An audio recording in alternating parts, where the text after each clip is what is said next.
Well, I'll get the right one in a minute. I'm hitting the wrong thing. I want this one back there. There we go. All right, let me add Sarah real quick. All right. Hey chat. Let me get some hellos going on. Rebrain, yes, go grab the wine. I'm not drinking wine tonight, and something tells me I'm gonna need it. Hi ladies. Sarah, can you hear us? Yeah, can you hear me? Perfect.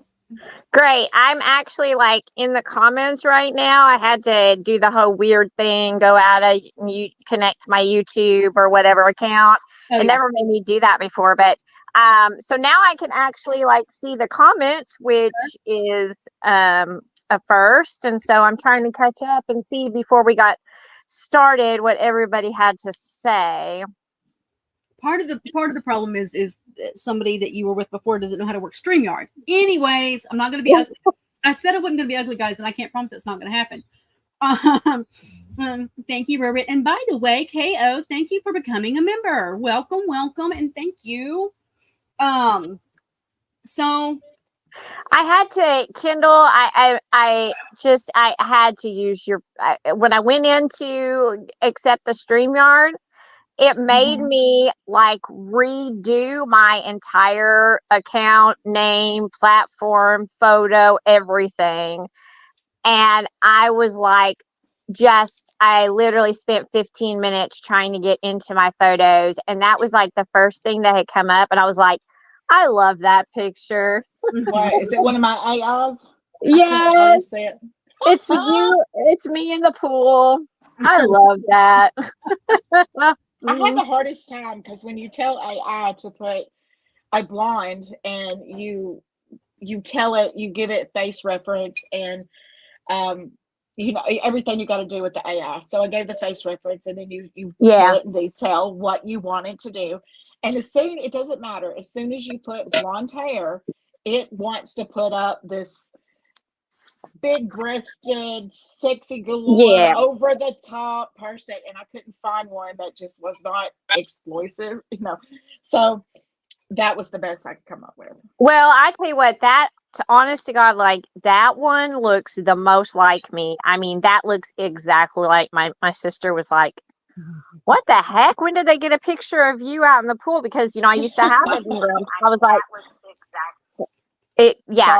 that one looks exactly like me. Well, I've sent you some of the other ones that the AI pulled up for you and how scandalous they were. I wasn't. Oh yeah, and I was like, let it go, man. I wasn't gonna put that up on you. I was like, let it go. I paid a lot of money for those, you know, let's show them off. Yeah. I didn't pay for mine and still don't mind.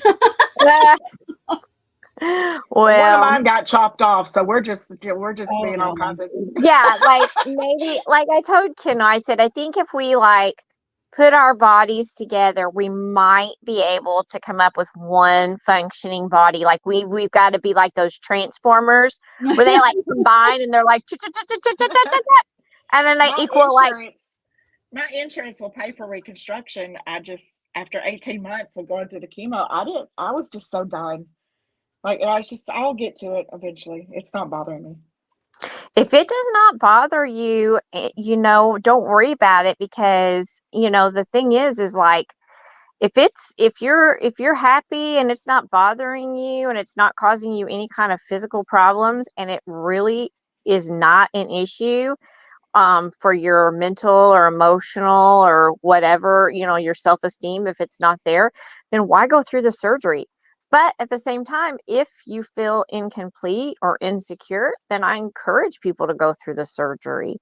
Yeah, well, people that's been in my position, I mean, they make bras and stuff to, to cover that it's not there. And it's just, by the time I was said and done and cleared and went into remission, I didn't, I just didn't want to go back through any more pain. I was done. I had planned to go back later, but I didn't, and I haven't, and I don't know that I will. So it don't bother me. There are quite a few of y'all in here, and if I start trying to go through here and say hello to everybody, I'm going to miss you. So if you're watching and you're chatting, thank you for being here. Welcome. I do see a lot of new faces. Tonight is a little bit different. It kind of goes to, I mean, it's not a true crime live, so it's just going to be a different. We're expecting the drama. We've already had the trolls coming. Yeah. And here's what I'm going to ask you guys to do. Be respectful. You can ask questions. Keep the questions into the timeline that Sarah is in, okay? So that we're not going all over the place, because I really don't want to be here for 6 hours. I mean, and I'm sure you guys don't want to do that either. You will get one warning if you're crossing a line. And so when I give that warning, just know that's the warning. The next one, you're timed out. After that timeout, if it's again, you're blocked. I'm not going to play tonight. I'm asking you guys to please remain respectful. You may have issues with any one of us up here. I don't care. I don't give a fuck who it is. Right now, since Sarah's the guest, I'm assuming some of y'all, I've seen the comments, have an issue with her. She understands that. You have the right to have that issue, but keep it respectful in this chat is what I'm asking. Y'all's drama is not our drama tonight. Y'all want to handle y'all's drama? Take it somewhere. It's not mine and Brandy's place to put Sarah on the spot with something that we have no knowledge of. So y'all can take that somewhere else. And that's not being disrespectful to just you. It goes to anyone that's got side drama. That's not what this is about tonight. Right. And here's the thing. I can't take up everybody's fights, guys. I can look. And I have emails. That ain't a lie. I have emails. Like, look, guys, no kidding. Real life stuff. I literally filed a criminal trespass warrant on somebody today with the sheriff, and it got real. So I have real life that hits me in the face daily. And it wasn't YouTube drama. It was real life drama. And in the end, let's say, I'm going to use Kendall and Sarah right now. Let's say they have a big ass fucking fight. I get in the middle of it. I take Sarah's side. Then they make up, and I'm left out because I've taken a side. I can't take everybody's sides. Can't do it. Won't do it. Refuse. Done it on YouTube for the last couple of years, and it bit me in the ass. Won't happen again. And there's a few that are in here that have been with me from the beginning that can say they've watched it happen with people. And so I just don't do it. And you can be a victim and still have a problem. You know what I mean? It that didn't come out right. That wasn't what I was trying to say, and I don't know how to word it. You can be part of the problem and still be a victim too. Thank you. And that's a lot of what happened here. And they're Ellen Dragon, it was really to protect me in the long run. And I spoke to my attorney today too, and last couple of days, and he just felt this was the best bet to make sure. Because here's the thing, guys, I had them claim this to me today. I could go file an RO with the court, and all that does is a court case. That means I have to call my attorney when he breaks it and go back to court and pay more money for the court to slap him on a hand on a civil judgment. With a criminal RO, if he shows up here, his ass goes to jail. So the sheriff told me that's what you needed to do. I had actual death threats. Like I have an actual death threat on me on a couple occasions. So, and this is from somebody who says they have PTSD, that carries a weapon around, who is certifiably fucking nuts. Oh man, male or female? A man. Oh God. And so, and my husband works out of town a lot, so it's one of those things. She's gonna make me have to move to Texas when I'm done. I keep trying to get her to move here. I keep trying. I mean, I've been trying to get her to move here. So between Brandy and my son being there, and then all this stuff that's going on with her and her real life, I'm gonna end up having to pack up and go. me and you know what? Me and Kendall are just gonna live in the tiny house. We're getting bunk beds, and we are going. I would have you thrown out in 24 hours. But going back to, I understand there are some of y'all that have left comments, and y'all were friends with Sarah at one time, and y'all had a falling out. I understand that pain. I understand all sides of this. Okay, I haven't read all sides of it. I mean, y'all sent me stuff. I haven't got to it because evenings are crazy. And we won't be taking it up. And so, what did you say, Kendall? I said that is not our fight. It's not our drama. It's not. We will not be. We will not be trying to work out people's issues. I can always going to be listen to you guys. I can listen to you guys. I can give some advice. I can be a mediator. I can do all those things. I mean, we'll discuss. Brandy and Kendall and I will discuss it privately. And I don't want it anymore. I don't even want to discuss it privately. I don't want any more drama. These two girls that I have tried my best to protect, but yet hold accountable. I am wore out. I mean, I've gotten death threats. I'm just like, yes, people have been after Kendall, and she's just been trying to help me. No more. I'm not taking any more. These two girls is it. No more. I did have somebody asked a while ago if after this, if Colleen's going to come up. Right now, Colleen's not ready to speak publicly. When she's ready to speak, she knows my platform is open. I've talked to Colleen and I have explained that to her, and she is not somebody that typically is going to come out and defend herself publicly like a lot of us are. I've got a big fucking mouth. I give zero fucks. You also can't hide in the shadows. When right. you've done wrong, you've got to correct it. And she's got to be ready to do that. Right. So, she's got to get to that point that you got to correct the wrongdoing. So if y'all hear my phone going off, it's literally just my other business because of all of that went on today. Because we did find out that he didn't realize the TPO he filed had been lifted because his lawyer's an idiot. So let's kind of dig in. I think that Stevie said she had a question before we dive in. I love Stevie. I have a question before you dive into Sarah. Yes, Stevie, go ahead, baby. I thought I seen her, but I missed the question. I haven't been watching. I didn't see her come in, or I would have said hi.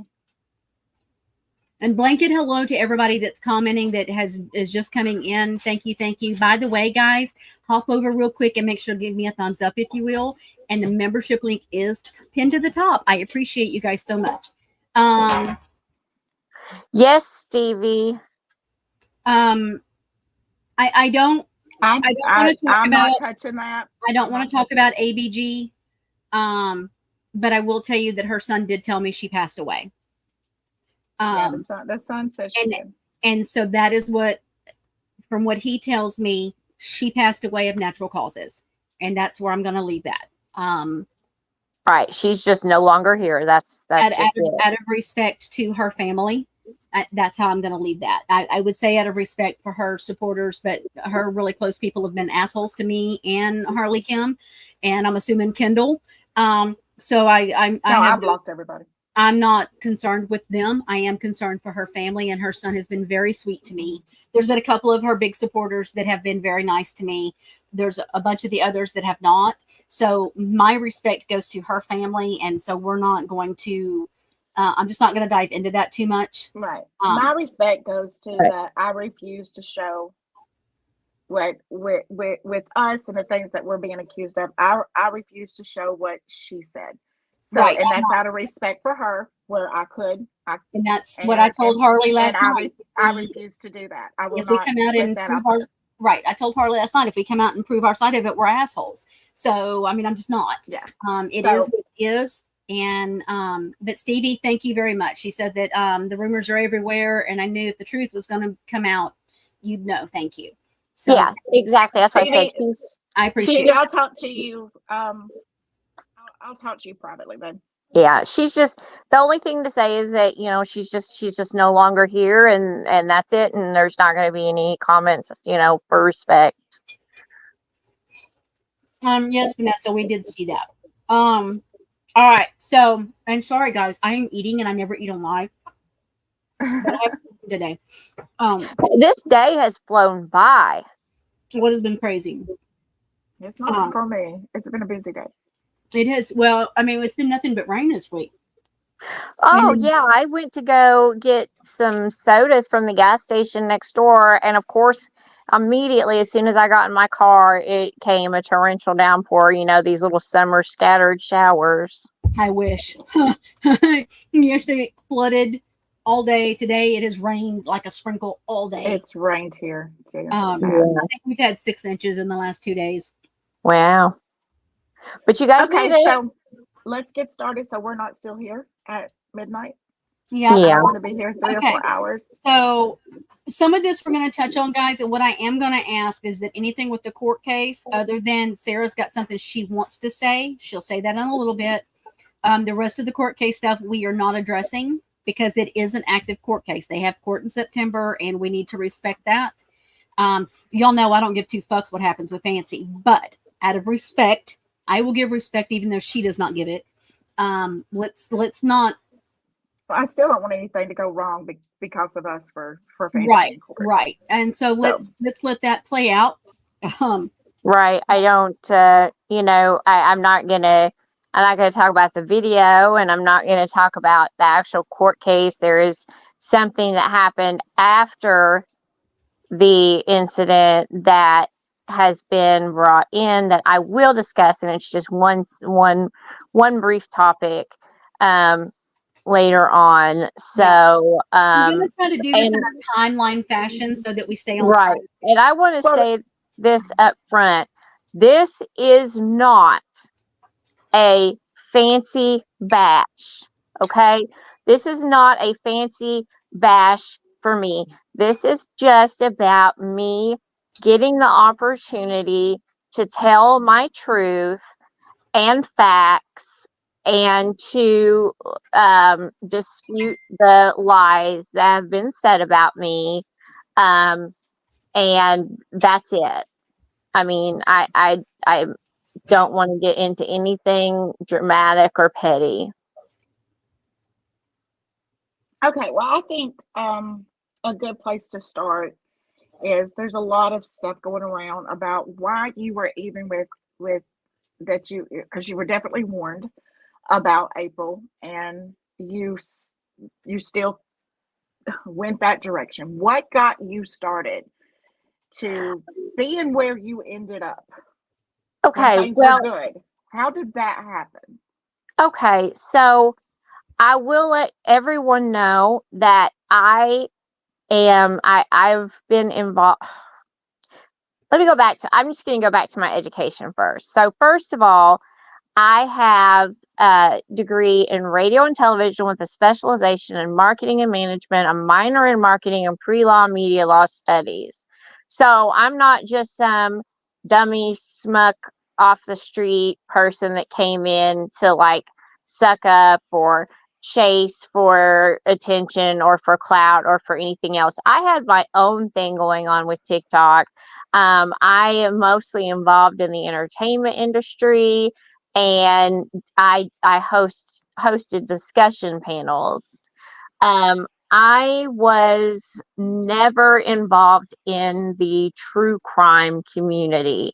And I can tell you that the true crime community is completely different than the entertainment community. Of course, there's always going to be backstabbing and pettiness and things like that go on in between. But I've come to find out that the true crime community can be very, very ruthless. Oh, wow. And there's just so much. You would think for people that claim that they're trying to do something good, that why there would be so much hate. within the community.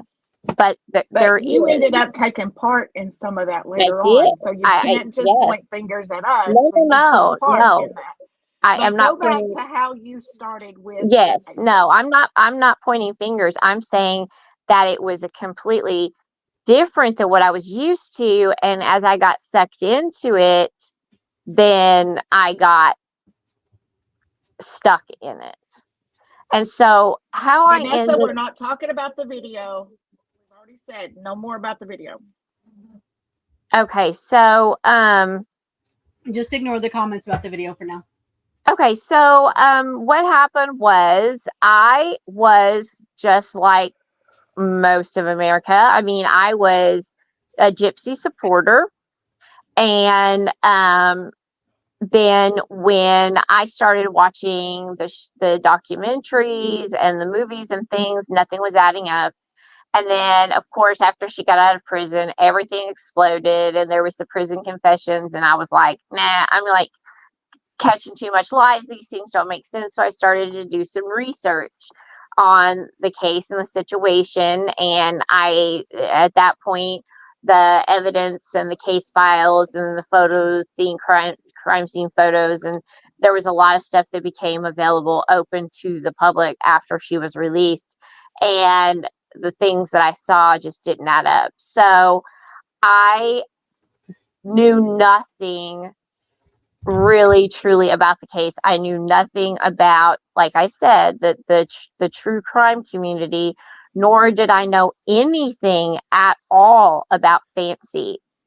At all. Nothing whatsoever. I knew nothing about her. I knew nothing about her platform.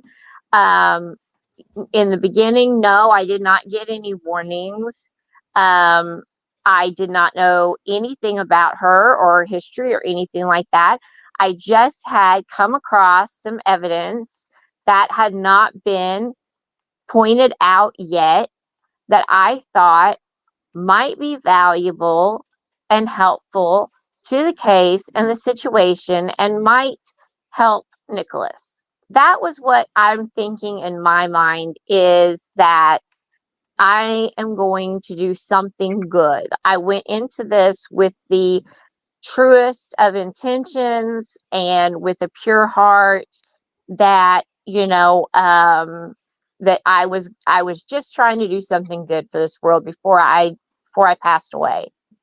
And so I'm just briefly skimming through TikTok, and I started, and of course that's what, it's all over TikTok now at this point, that she's been released. There's lots of stuff just jumping out everywhere. And so I thought, well, who should I go to talk to about this information that I have? And like I said, I'm just skimming through, and I came across Natasha Cooper, and I came across Fancy. And out of the two, I got the better. Dreamer, it's definitely not going to be a bash gypsy. Trust me. It's absolutely I've got it not. under control. Absolutely I will not allow it. I will walk out first. No, absolutely not. I'm just giving you guys honest where I was when this all happened. It is not a bash gypsy fest. So it's not a bash. She knows my stance on gypsy, so mine too. Okay, so at the time, like I said, I thought, I was just going to try to do something good and beneficial for this world before I left it. And I just, that's where I was coming from. I was coming from, a place of good intentions. So you just had some information that you wanted to talk to someone about. You've seen Natasha, yes. You've seen April, and yes. So let's go from there and leave gypsy off the table, please. Absolutely. Yeah.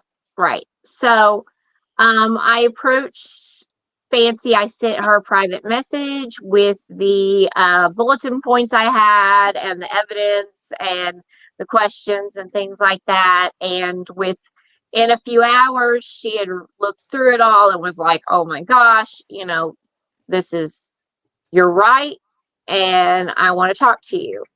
And at that point, she had just started working with Ryan. Come along. And I had told her what my educational background was and what my experience was.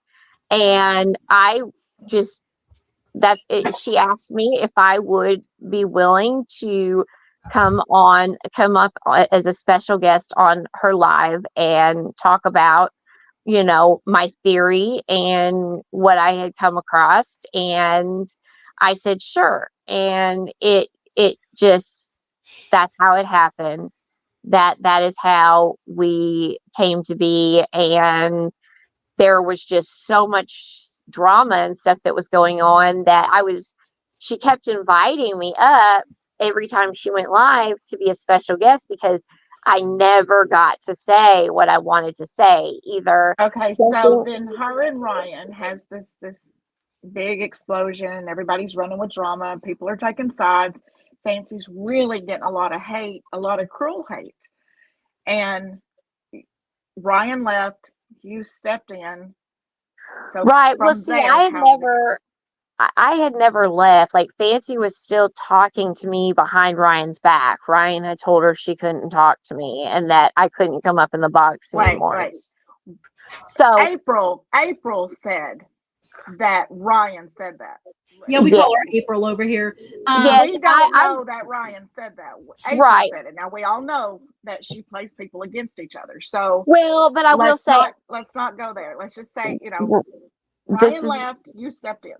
Right. And my whole goal is, I'm sure, everybody saw that when she was with Ryan, it was a little, the lives were pretty explosive. And so I basically went in there with this open heart of trying to help her. I went in with the best of intentions. My intentions were to help her with her lives, to help her with her social media.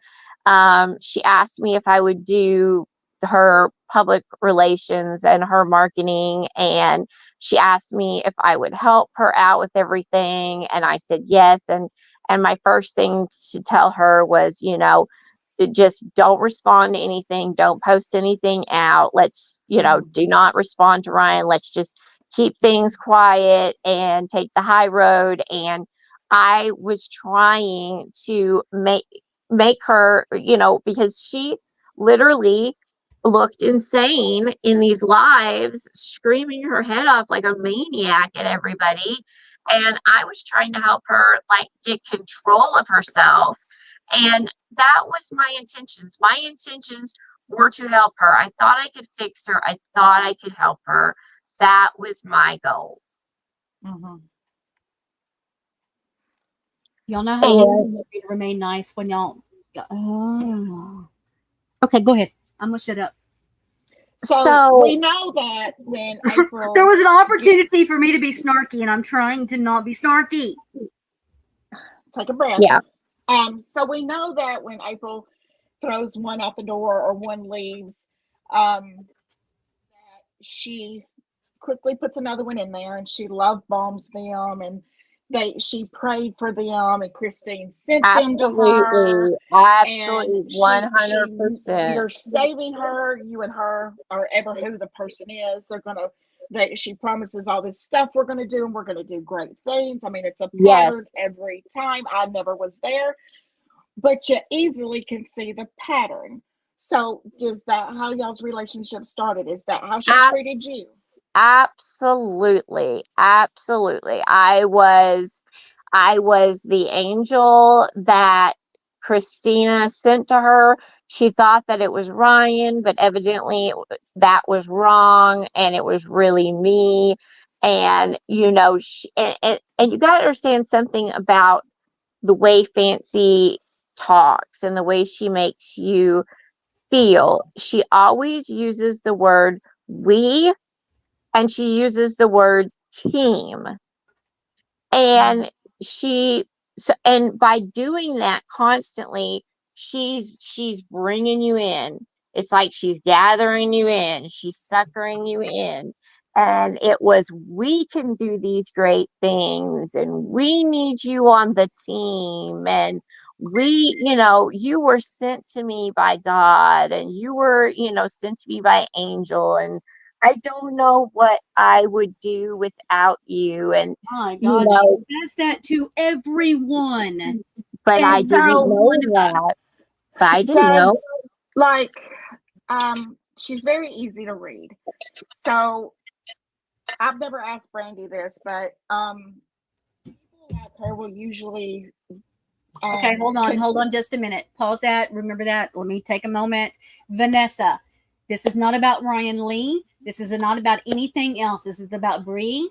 About Sarah.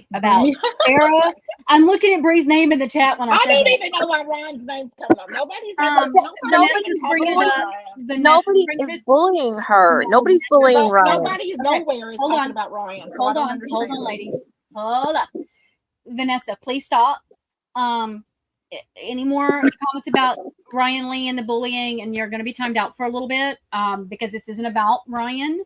I don't know what any of that is about. I don't.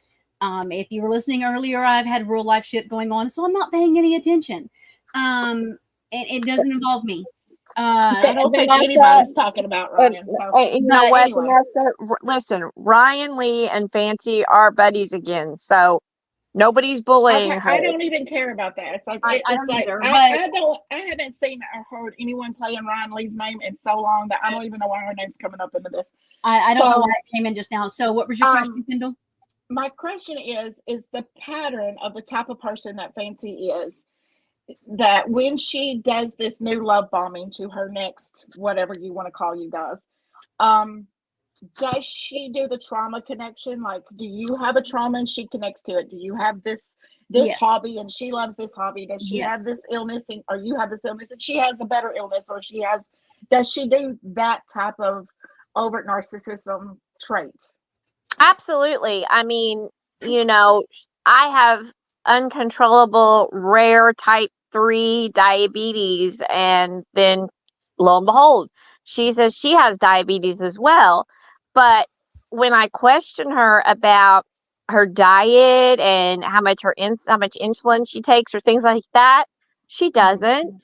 When Tori took her to New York to Christina's funeral, she lived off of candy from the gas station and fast food. Diabetics cannot handle that. Absolutely not. Also, people with who is fighting over here? Stop it. People with auto brewery syndrome cannot handle that kind of carbs. No, they cannot. And I will say this.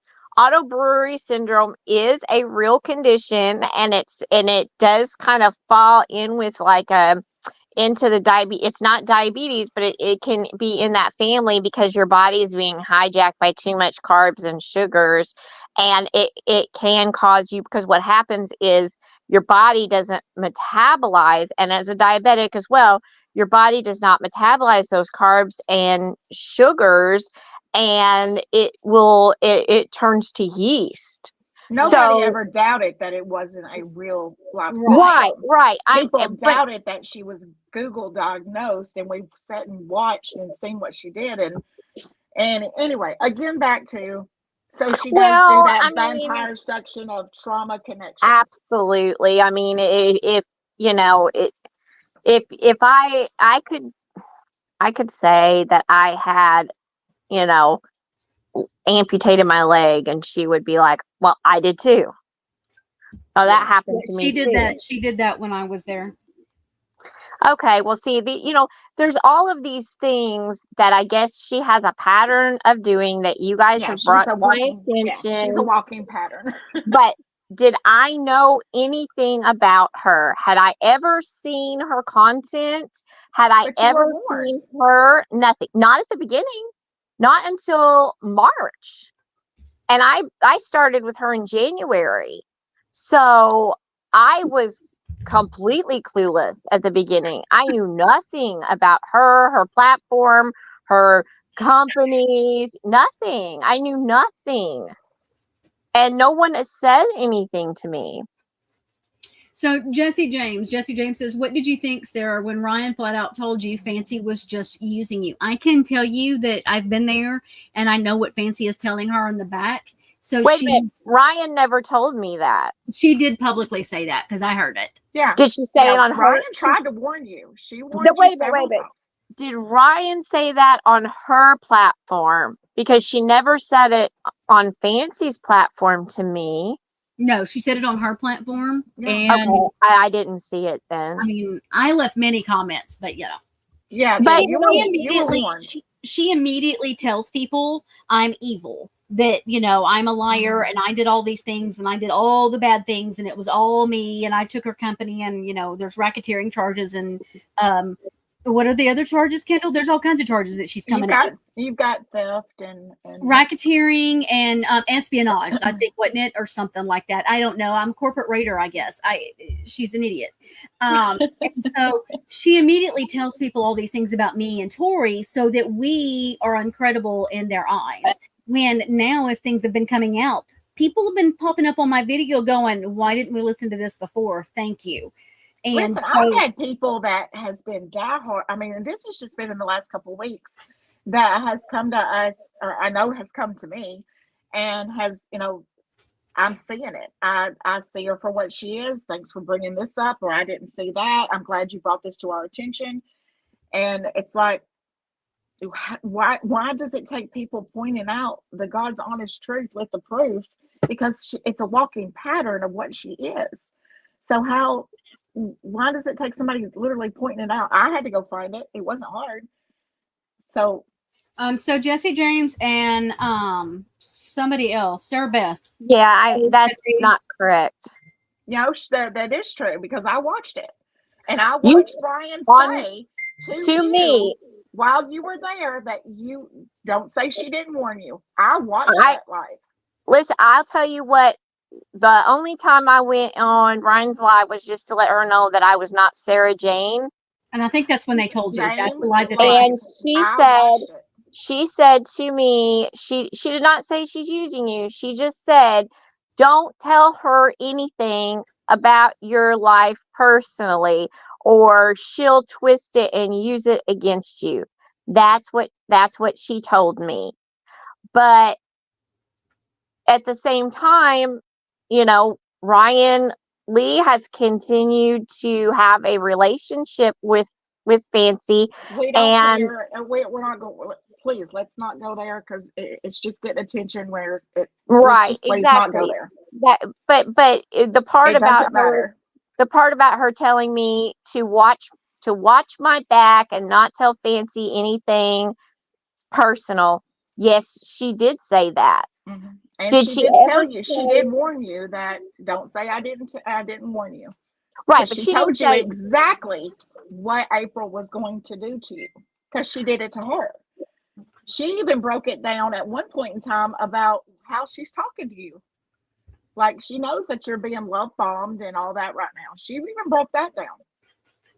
I would have to watch that video again because I don't recall her saying that. That's possible. That's possible. It's been a while, so I mean, and there's a lot that's gone on, so it could be that you just don't remember it. Yeah, I mean, I'll give you that. Absolutely. Yeah. Let's see, guys. I'm going to tell you this. I'm going to say this one time and the last time only. No, they did not call a truce. Yes. They did call a truce. And yes, they are friends. They talk every day. And that's the last thing I'm going to say about Ryan Lee. Okay. They talk every day. Where were we at, Kendall? Yeah, let's get back on track. I don't care if she's talking to her over there or not. I don't care. That's it, Camp over there. I don't care. Anyway, back on track with, okay, you went through the love bombing, the trauma connection. Does she start promising you that you're going to be a part of this big dream? Yes, and she can't make it without you. Yes, can't do it without me. I need her. I got to be part of the team. I've been sent to her by God, and that. I will say, and I want to say this, and this is very, very important. Okay, this is one of ABG's people. Hold on. You're blocked, Tishan. So This is something that I need that maybe will help put things in perspective. And it's something that I can openly admit to, is that I was and still am in an abusive 25-year relationship with a ninja level narcissist to the fucking 10th degree. And because of it, I do have codependency issues. So I am a prime target for narcissists. Well, I've said before that Fancy picks a certain type of woman. She Right. picks someone that's weak.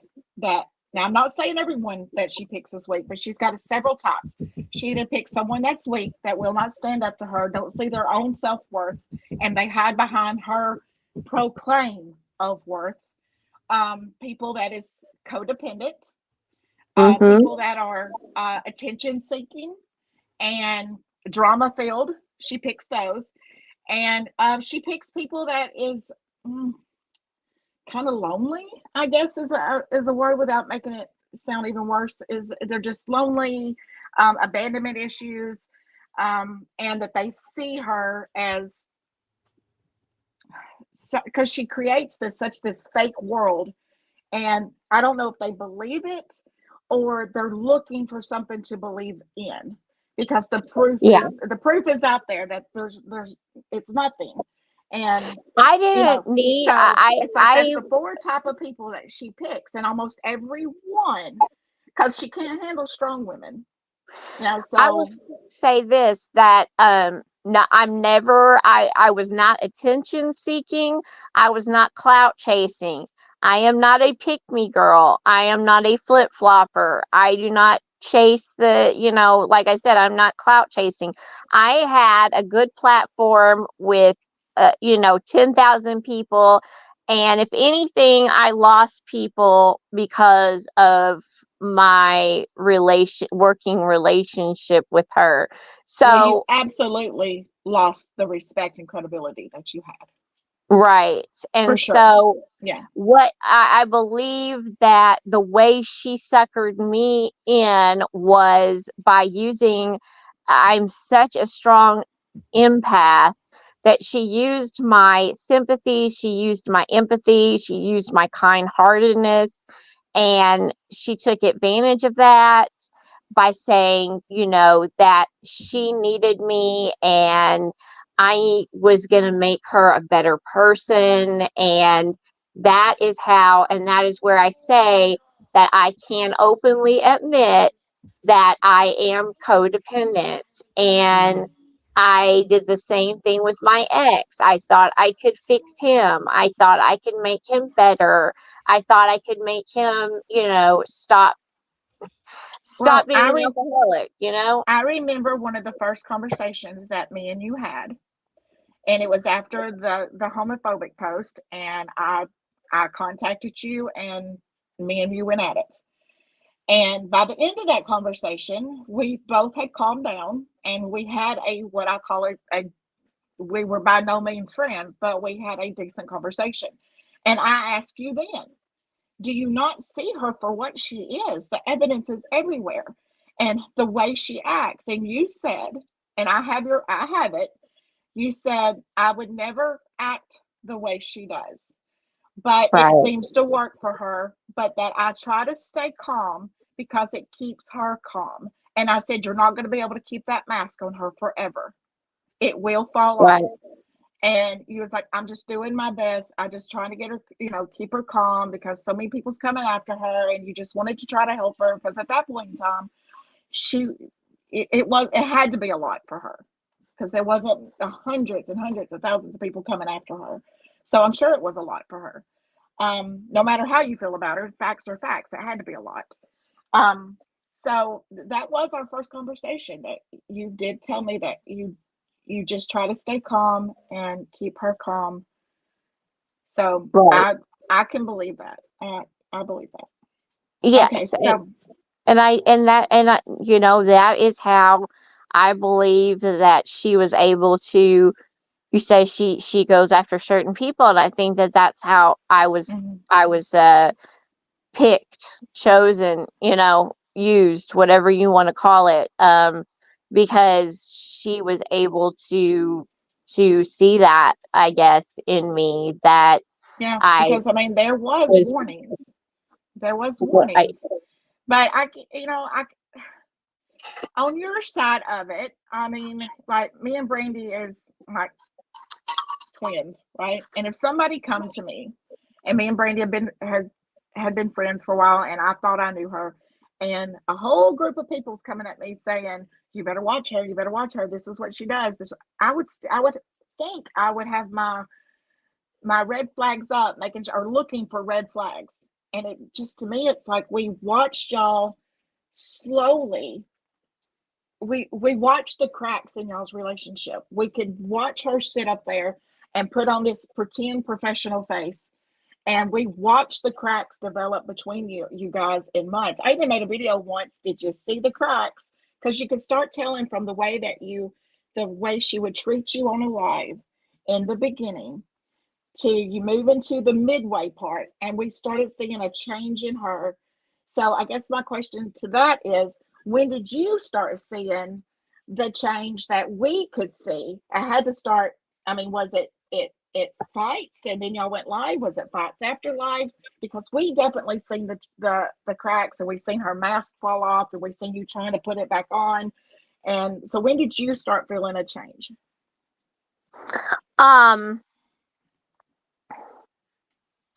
I would say it was probably still around the same time that you did. You were picking up on things that that other people were not. And I don't think that people understand that I disagreed with so much of what she did and she said. There would be disagreements before lives, there would be disagreements after lives. And I have to, let everyone know that she completely took over my life, to the point where there were weeks where I was going around without maybe 2 to 3 hours of sleep, sometimes no sleep. I looked like a raccoon with rings under my eyes from no sleep. My health was deteriorating, and it was just constant 24/7. If we weren't recording something, or we weren't working on something behind the scenes, and we were on something live, and then if that wasn't going on, then she was on the phone with me. It was all day, every day. And she had absolutely no respect for my boundaries, my personal space, my personal life, my health. It was, we've got to do this and we have to do that. And it was just, everything was like, we've got to do this. This is so important. And, Okay, I need you. where does someone like her find the people and have this much power over them that y'all work the way y'all do and get no pay, no recognition? Very rude to y'all when she's doing. I mean, in the beginning, I it's can cool. tell y'all what she did with me. Yeah, I'm curious because it's such a pattern. Because I left 3 times, so it's not like, and I was only there short periods of time, and one time we had started kind of bickering. I don't remember exactly what the bickering was about, to be honest, but we were just bickering, and bickering more than usual, because I am very headstrong, so I am not always the easiest person to work with. And I know that. No. And she's not either. Shocker. And I have a voice and I will use it, and I stand up and say when I don't agree and those kinds of She'll things. put me in my place in a heartbeat. She don't even blink. Then I apologize, because then I feel like I've been a real bitch. And I'll start the conversation out. Look, I'm not trying to be mean. I'm sorry. But I'd rather have my friends like that, though. I want my friends to tell me straight up. I don't want no ass kissing. I want to know straight up. So I guess that's why we one clicked so well. time in all of that, she came to me and evidently HBO had pitched us a project. And they wanted our project, and we were going to do this, and we were going to have this budget, and she needed me.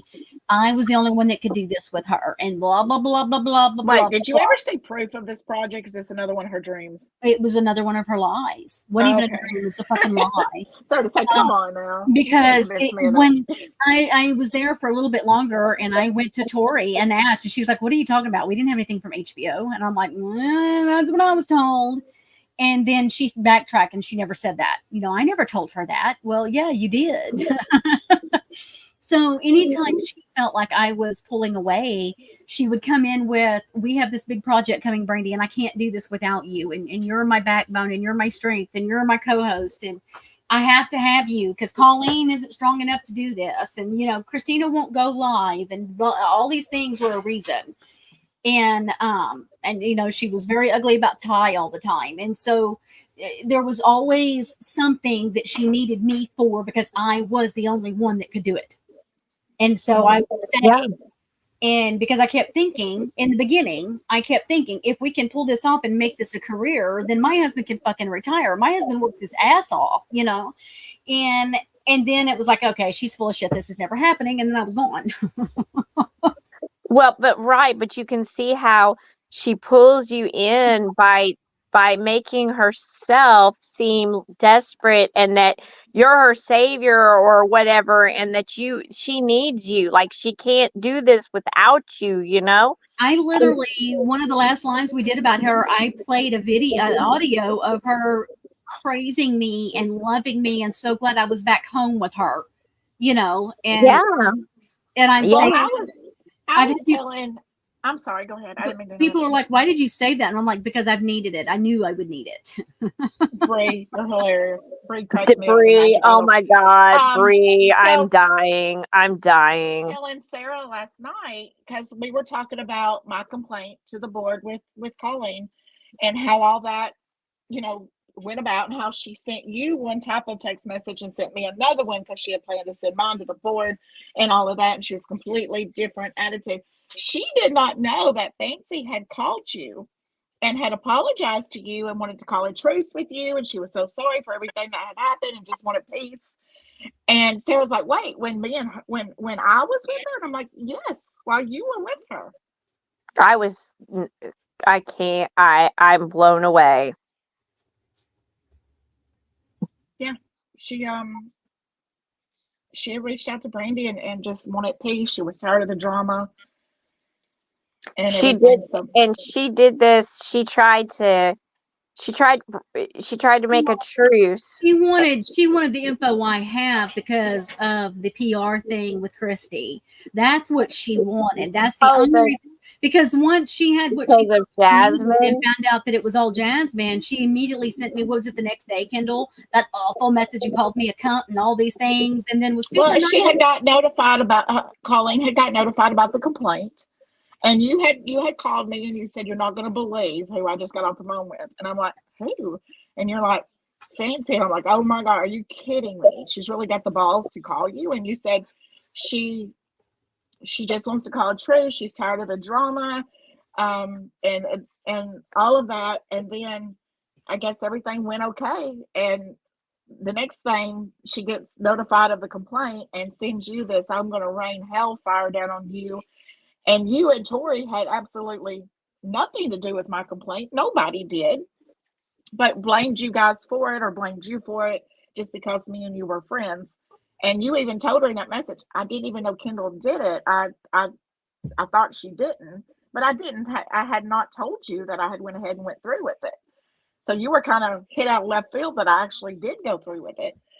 And when did she try to make up with you, Brandy? That would have been in,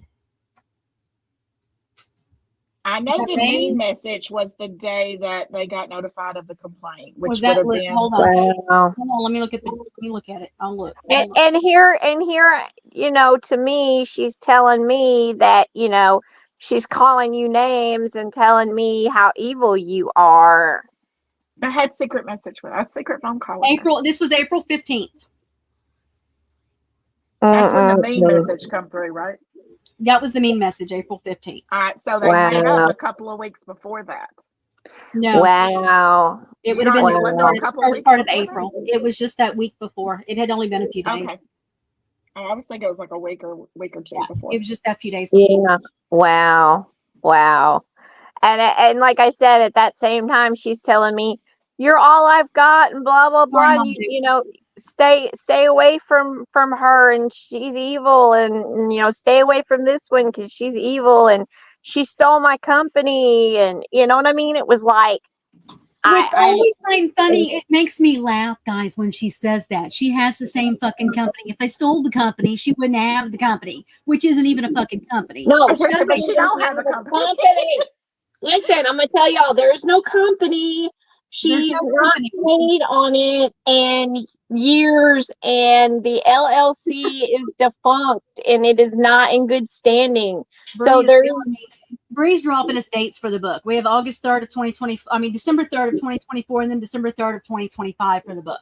Thank you, Bree. We needed those updates. And Bree's selling the magical goggles that we can get to see it now. yeah, right.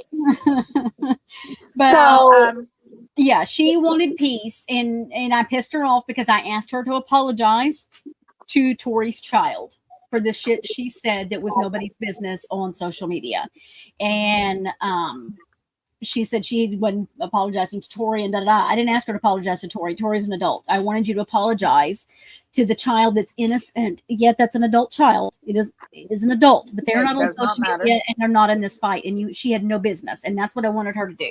I had already given her what she wanted, but let's face it, she's not using what I gave her because then she has to be ugly to Jasmine, who was her sidekick. mhm. Oh, that's for the goggles. Sorry, Brie. I was thinking that was the book. Magic goggles. Oh wow. So, let's see. Let's talk about, because we've had a few questions about Missouri. Oh, I haven't seen any Missouri ones yet. Yeah, somebody asked about gas money and that kind of thing. So there were donations given, right, for the trip. Mm-hmm. Yes. Go Do you go know? back a little bit with Missouri because the donations will play into it.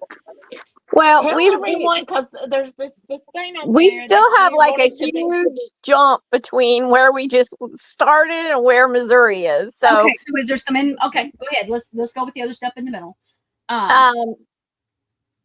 so yeah, there was like I said, I mean, when there's something about her always using the words we and my company and my team, that draws you in and makes you feel like that you're part of That you're an something employee. big, You're an employee of a company.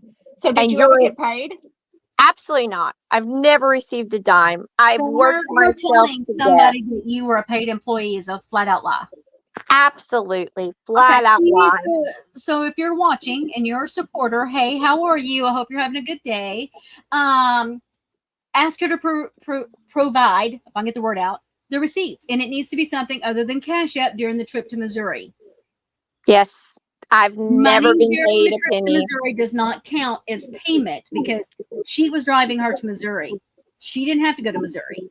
So Right, and ask the for thing, receipts. I'll tell you this right now. I even on her merchandise that she has for sale, there's a mug, and with my health problems, I have 3 different drinks at all times, and I'm constantly having to drink fluids. And I said, I want one of those mugs, because I can use them for my drinks, and then that's also like free advertising for you. And she refused to even send me a mug because it would cost her $16. And then I said, and she was charging like 25 or so for them. And I said, okay, so you won't even give me a mug. All right, can I at least buy it at cost? and she wouldn't even let me do that. So if she's not willing to even put up $16, do you really think she was paying me? No, absolutely not. And she was even wanting me to give her money to pay the fees for the Goodwives Network so she could get it back up and running. She was that's because Ty gave it thousands of dollars. She was wanting $1,000. Yeah, Colleen gave thousands of dollars, and none of these people has ever gotten the money, and not even a dime of it back. Just empty, broken promises, and produced nothing. She's actively taken money for the armchair thing, $30 a month for 30 special people that they can do polls and find out what they're going to put on the platform or a network that does not exist. So that's what I said the other day. When you don't produce this platform, are you going to refund these people's money back? Because what are they voting on if there's no platform? Right. And but somebody she said money for Florida. So that's no, what that right. That was a quick money grab to get some quick money for Florida. Somebody said, not defending her, but she doesn't actually have the mugs. They're made to order on a website and sold there. Yeah, I know that. I understand that. The point is that after everything that I had done for her and the way she had worked me like a dog to the bone, to the point that there were, I was just couldn't even get out of bed. And she wasn't paying me any salary or hourly, or not even paying me for the projects that I was doing, where normally with my PR and marketing, I would charge these, products, per project. And I did all of this stuff for free. The point is that she wouldn't even as a friend, I would have been like, okay, I could spend $16 on you for a mug. You're going to be showing it. It's going to be product placement and advertisement. So I think that comment just meant that it wasn't like she could take one out of her closet and send it to you. No. That's not the comment. Wasn't coming at you smart. What I'm saying is that you would have thought she would have said in her brain, you know what? I'm going to send Sarah a mug because she, is drinking fluids constantly, and it would be good advertising for me.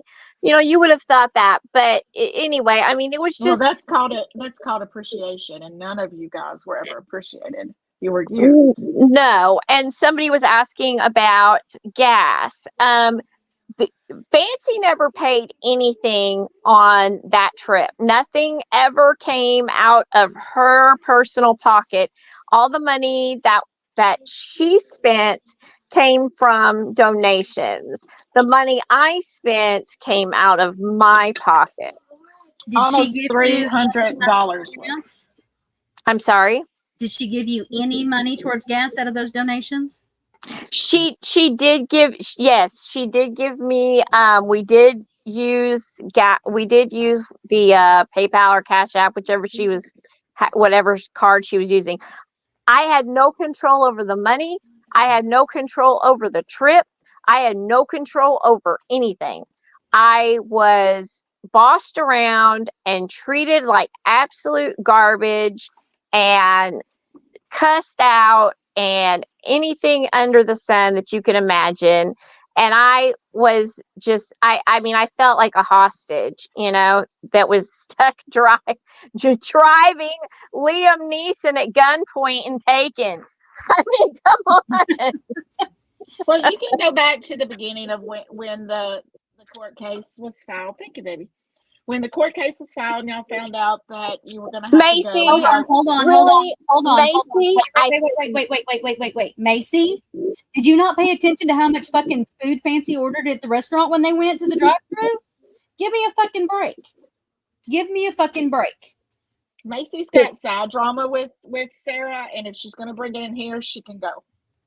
We don't have to not do that. That's about the 20th. That's about the 20th comment. Yeah, she's been quiet for a little bit, so I was trying. You all had a limit. What was the limit? Because I never knew. Not addressing these people, Sarah. Please, let's stay on track. We're not doing Macy, this. Mama Dukes, Macy can go. We're not playing this game. This is not about the side drama. This is not about giving these people attention. It's just coming in here to sidetrack it. So let's go back, stay on track, and go back to how you found out or how she made you feel that you had to go to this court case when you're telling her, I can't go. I do not want to go. Let's backtrack to there, because there's a lot of people coming at me about you didn't even have to go. You just got wet because you wanted attention. And I'm getting all of that hate. So can you please clear that part up? Please. Yes. Sorry, I'm not trying to be a smart ass. I'm just not dealing with this side. I can tell you right now, no, I did not want to go. I did not want to be a part of the court case. I could care less about the court case and Gypsy Rose and the whole thing. I did not want to be a part of it whatsoever. I also was not physically up to the drive. I was not physically available to go on that trip.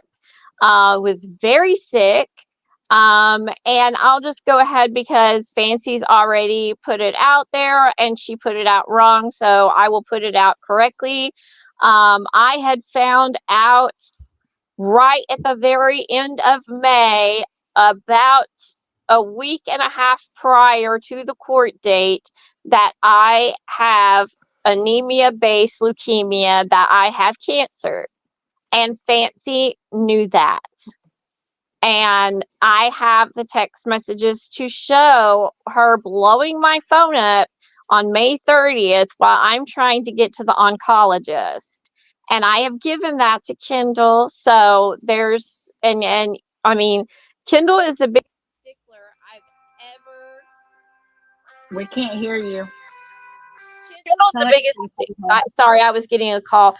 Kendall is the biggest stickler that I've ever met about providing receipts. You know, as far as like, she wants receipts for everything. I'm not backing nobody up, no matter who they are.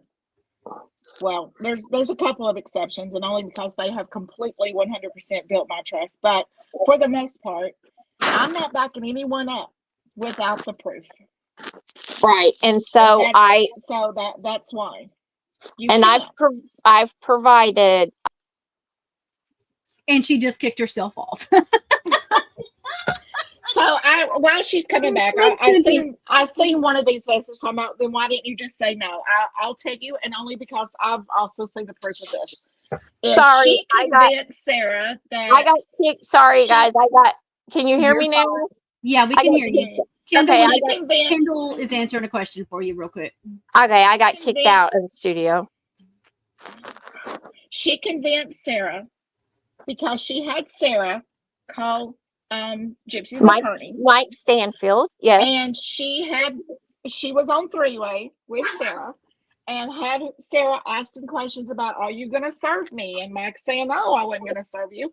And all of this stuff, and had Sarah making the phone call while Fancy sat on three-way being quiet. And then all of a sudden, without Sarah even saying, well, let me get a hold of April so April can talk to you. April gets mad, just starts blurting out and telling him off and ends up hanging up on him. Then she turns around and tells Sarah, you have no choice but to go because now I'm calling you as a witness. And Sarah's thinking, because she called her as a witness, that she had no choice to go. So when she trying to keep telling Fancy, I can't go, I physically don't think I can do this. Plus, I have Chanel. Sorry, I just got kicked out of the live again. Last I heard was you had me. I was on the three-way. Well, you know this story, so just hang tight. So she was also telling April that I have nobody to keep the dog. I do not want to do this trip. I can't do this trip. And Fancy told her to fill a thing of water up, give it a lot of food. It'll be fine. Leave it. So Sarah didn't want to stay these 4 and 5 days. She thought they were going there. And Sarah, you can pick it up from here. Right. I mean, I did not know that we were going to be staying that long, but I was called as a witness. That's what she said. I was there as a witness, and then I was there as an employee, and then I was there as her reporter. She also So did that. I can't go if you don't take me. I have nobody. I exactly. have to have you. Yes. Yeah, there Yes. was that too. Yes. And so, um, it led me to believe, it put this enormous amount of pressure on me because, you know, she found out at like 11:30 the day before in the morning that she had to be in court at 9 o'clock the next day. And, she put the same thing on me that she put onto the followers, that we were there to fight for First Amendment rights. And other content creators were on board with the whole thing because they felt like, that she was in court to fight for First Amendment rights. Yeah, she spun that little tale very good. And that is what we all believe, not just me, not just the supporters, but also many, many other content creators. Um, and so, the trip was, I had fractured my back in March, and I was still dealing with that. As a matter of fact, I had to bring a special cushion to sit on in the car, to drive. And we literally left Southern Illinois at 4 o'clock in the afternoon and did not reach Chillicothe until 6 o'clock the next morning. And I drove it straight through with the exception of a stop So, at okay, Waffle House and gas. what time did y'all leave Kentucky? We left Southern Illinois because she lives in Kentucky and I live in Southern Illinois, and we met in Southern Illinois, and then I drove the rest of the way So to how far is Chillicothe. of a drive is it from there to Chillicothe? It's They decided not to go interstate because Sarah has a fear of driving on the interstate. So she put no, in her GPS. it was that's actually not true. I do not like driving like, on highways, but I would have rather driven the interstate. But actually my GPS thing was screwed up, and it was set for highways and not interstates. So we took these back highways, plus we had to pull over 3 different times because of the rainstorm that was going through. So the trip actually ended up taking longer.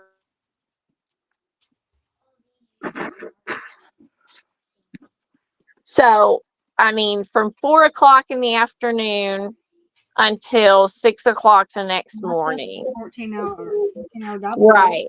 Right. And so I think Chillicothe for me is like 7 to 10 hours. And, but like I said, we had to put a few stops in there for, like we stopped at the Waffle House just so I could get out and stretch my legs and get some gas and take the dog out and get something to eat. And then we had to stop 3 times for the rainstorm. So When yeah, did that's you how long it find took. out? When did you find out that she was taking advantage of the followers' love and trust, and was going to make a vacation out of this? I was never told that she was making a vacation out of this or that it was meant to be a vacation. I was told we were going there to work. We were going there to court to fight for First Amendment rights. And I was being called as a witness and as, part of the company and as an employee and as a reporter. And she needed me and I had to be there, and she didn't have anyone else to take her. And this was so important. And Okay. we didn't get this all squared away. All the work that had been done on the book and the documentaries and the podcasts and everything else was going to be ruined and destroyed. And, it was just going to be the end of the world. But I would have to say the moment that I realized she was taking advantage of people was when the next day after court and everything was over, and we Could have the slept and following come back day. home. Yeah. I'm sorry. That y'all could have slept a good sleep and come back home the next day. Well, she said she had told her followers this, and she had told, said it, I guess, openly, that while she was in Chillicothe, she was going to be doing some work for the book and the documentary. She was going to be going around to different places throughout the town and to different locations to Okay, so film she could have and take stayed one other day. pictures. She could have stayed one other day then. Right. I told my family that day, I told my mother, I guess.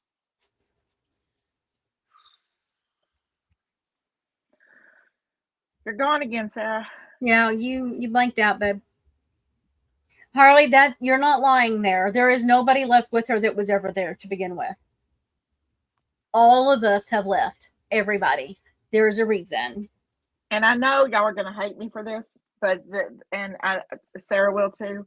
But the Amy girl that's with her now, that you can tell is very much under the spell and literally has to clean, the shit out of her nose after she gets off of a lie. Oh my God. I want to just scream at her. It's so sad to watch somebody be so manipulated and think in their own right that this woman is so, I don't even know how to put it in words, because it's like, how does she's left with nobody with credibility. All of the educated people's gone. So, it's just sad. It's just so sad. Yeah, the book editor, Brie. Yeah. Who, according to Sarah, now I haven't seen proof of this, but according to Sarah, was not even going to give them a mention in the book until Sarah fought with April and said, you're making all the mods do all this editing for you, but you're not even going to mention them in the book. You're not going to give them any kind of acknowledgement at all. And I guess Fancy has agreed to. Sorry, I dropped out. I gave my whole big speech, and then I was waiting for a response. You were muted. It stopped in mid-word. So what was the last thing you heard me say? I don't know. Oh, shit. What I said, okay, I'll go back. What I said was that when I left, I just told my mom, I'm going to be out of town. I'll be back no later than Saturday. I thought we would be back. She had told her followers and everybody that while we were in Chillicothe, she was going to film and photograph things for the book and for the documentary. And she also had some people that she wanted to speak to, but she wasn't able to get those interviews lined up. And when we did go out those days to film and take photographs in Chillicothe of these different places and locations, we were only able to go out for maybe a couple hours each day because I was too sick to really do much more than that. I was barely able to get out of bed. But when the first thing that she did that really rubbed me the wrong way and upset me was that first day when we went out to do some filming and pictures and things like that. The first thing she did was look up where the closest dispensary was and made me take her there. And I'd never been to one before. So I went inside with her and I was absolutely shocked and appalled that she used donation money to buy THC gummies. Wait. You're saying that because it's a legal state there to buy that, right? Yes. Uh-huh. It's not legal in Kentucky though. It's legal in Illinois and it's legal in Missouri. Okay. And so she went and bought, and I don't know how many gummies is that? Is that like She spent about $70. But how much is that? Is that like 4 or 5, or is that That was 700? like I have no clue. no. That was like two small containers of gummies, and I think there were like 10 gummies in each container, 2 different For flavors. $70? holy Yeah, shit? the taxes on everything at the dispensaries is outrageous. You have to pay like 3 or 4 different taxes. And that would that have been enough gas money to finish getting y'all home without, or at least get a hotel and not have to scream and cry on that live on the way home? I don't Then at know. least half of it. It would have probably helped. She has been. I was sent a screenshot, or not a screenshot, a recording that she literally is mad because Sarah ordered pizza one night, Yes. and because Sarah was too sick at that time to drive and go get food, and she's trying to, and she wanted something, and she's like, Pizza Hut sounds good. They ordered Pizza Hut. Fancy's bitching about her ordering that Pizza Hut that night, which was almost $60, which again, and Sarah's here to hear me say this, if you're using someone else's money, you shouldn't be spending $60 on darn Pizza Hut either. But Fancy's failing to tell people that she used 70 on THC gummies, but she's just throwing Sarah under the bus about the Pizza Hut. And here's the thing about what you got to understand about this is that I was having a pancreatitis attack and I had thrown up for 2 days and hadn't been able to keep anything down. That day, she had eaten breakfast in the lobby and she had gone out and had lunch with Amber and Alora, the podcasters from Into the Weeds that were there, that met us there and all that stuff and went with us. Why didn't you go out to lunch with them? Because I was laying up in bed puking my guts out and couldn't walk. I had a pinched nerve down my back and thought I was going to end up in the hospital paralyzed again, because that's happened before. So I was in the bed. I was curled up in bed. As soon as we got out of court and got done, filling out those police reports, I was barely able to get to my car. I was barely able to get up to the room. And when I got up there, I just began, vomiting nonstop and couldn't get out of bed. So I had nothing to eat for 2 days. And honestly, if you think about it, though, we only ate once a day, if that. And for 2 people to, when you're, putting out your money or whatever. I can't excuse you on that, because I'm telling you, if it was like, say, me and Brandy and the followers gave us money like that, we would be hitting the dollar menus. I love you, Steve, but I don't sandwiches. I completely understand. I completely understand where you're coming from, but you also have to understand a little bit of where I'm coming from, that I can only eat certain things, and so if it's like, if that's what I'm craving, I've not been able to keep anything down for 2 days. So I think that you can have a little grace. I'm not trying to give you a hard time. I promise I'm not trying to give you a hard time. But my brain then goes straight to, if you're having trouble keeping stuff down, how did pizza?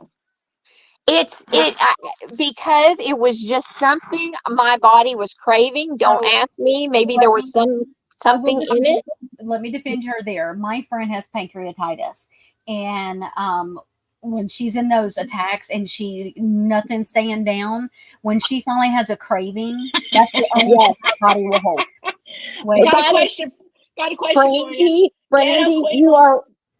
Brandy, you're 100% correct. When you are having those attacks, I'm going to get that question. You're very, very limited on what you can eat. And when your body finally and your mind finally craves something, it's like you can only eat that one thing, or you can't keep anything down. Okay, I'm just going to call it the way I see it. But Okay, But what were now you asking about, Kendall? What's in the comments? Ghetto Queen says, "Did you think about leaving her there?" Yes. Yes.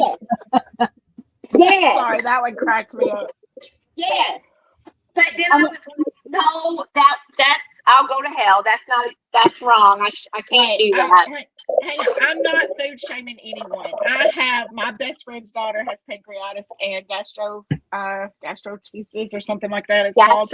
And yes, and I wasn't food shaming anybody with digestive disorders. What I'm saying is, I know with my friend, when she has those type of attacks, she has to eat like very bland food, like mashed potatoes and stuff. And that's why I was questioning why greasy pizza if you're having digestive disorders. No, and so you know what? I'm not food shaming anybody. That is you're 100% right. Like generally when I have pancreatitis attacks and when I used to first get them, I would only be able to keep down broth or mashed potatoes or saltine crackers. Unfortunately, when you have diabetes and you have pancreatitis, you're on two diets that conflict with each other, because with diabetes, you are to stay low carb, but for a pancreatic diet, it's all carbs, you know? So your body's in that constant tug and pull. But anyway, that was what I was craving, and I hadn't eaten in 2 days, and that's just what I wanted. And we ordered a lot of food for that amount of money. The stuff that we got was on sale. So why she's making a big deal about this, I do not know. Well, y'all stopped at the one fast food place, and you got, what'd you get, like a burger and a drink, and then she got a drink. And I just got a Diet Coke. Yeah, all I got was. She's like the burger, the fries, the drink, the shake, and I think there was something. I'm like, holy shit, are you going to quit ordering? And then a few hours later, ordering more food at Waffle House. Some of the questions that went by is, somebody asked if the waitress really recognized her from YouTube like she claimed. No. Why does that not surprise me? I didn't know she had claimed that. I don't watch her. I just get sent stuff, so I didn't know she had claimed that somebody recognized her. She's saying that because her hero, Natasha Cooper, has said many times that she's recognized when she goes places from people seeing her on social media. So she had to one up and make sure she was just like Natasha Cooper. So really there was nothing to that at all. No.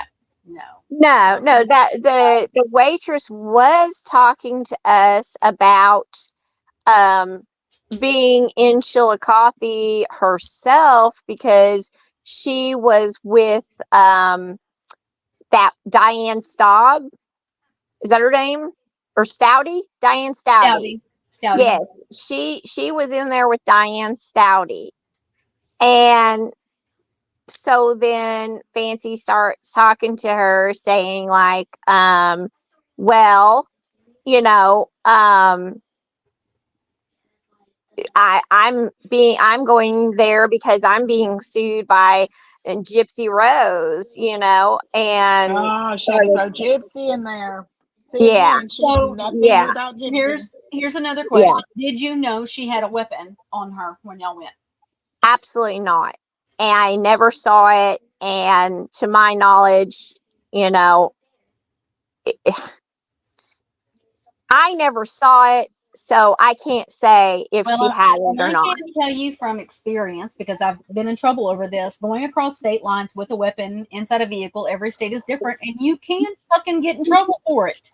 Right. I would. On the other side of that, I agree too. Women traveling alone shouldn't be armed. I'm one of those that believes. Oh yeah, I mean, I agree. I mean, well, I'm in an open state, but guys, you got to listen. You got to take into consideration that is a major no for me. Absolutely not. Absolutely not. Can't happen. The only thing she was packing was a cheeseburger. Some of these comments are cracking me up. So let me just say this, guys, because those of y'all that are here all the time know I have this rule that if I'm talking about somebody, I don't block them. However, and Kendall's very proud of me for this. April is now blocked over here. because she doesn't have the balls to come and talk with me on a panel, but will leave comments in my comment section, but has me blocked on her channel so she can kiss my ass. She is now blocked here. April, if you're trying to get in anywhere, text me, bitch. I don't know what to tell you because I'm not unblocking you. Use several of your backups and come on in. I mean, you've got several backups, I mean, come on. But yeah, she is now blocked here. And I was trying to be nice, and did she come in here? No, I was just it just dawned on me because she ended her live and our numbers went up, and so I'm like, oh, she must be watching. But yeah, I just wanted to make sure I said that because the very first one she kept saying she was blocked and couldn't comment. Nice, I'm blocked and can't comment. No, you have to be a subscriber to comment. She's not smart enough to YouTube or StreamYard for that matter. Oh, look, I got me some snarky comments in. Okay. No, Danae, actually, no, Danae. No, I'm the driver of the vehicle. No one is allowed to have a weapon in my car. The driver can get in trouble. Absolutely I better not be driving a car and someone is packing, and me as the driver and the owner of the vehicle not be told, at least told, hey, I plan on bringing my weapon. That's just consideration, and no, that's exactly, especially with all the laws. And I cannot say that she was packing. I cannot say that because I never saw anything, and she never said anything. So yeah, she said even had the money to buy one. She said she was packing on the live. Okay. A hard question from me. I haven't seen this in the comments, but sorry,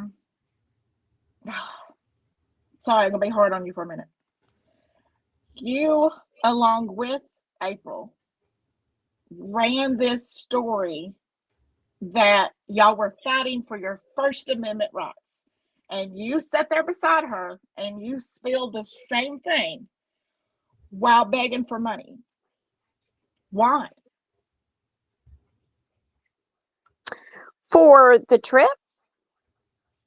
Yes, that's where y'all said this court case was about. Their First Amendment rights was being taken away, and this wasn't about Gypsy. This was about people that Gypsy and them were trying to silence her, and you sat there right along with her, spilling that same bullshit and helping her beg for money.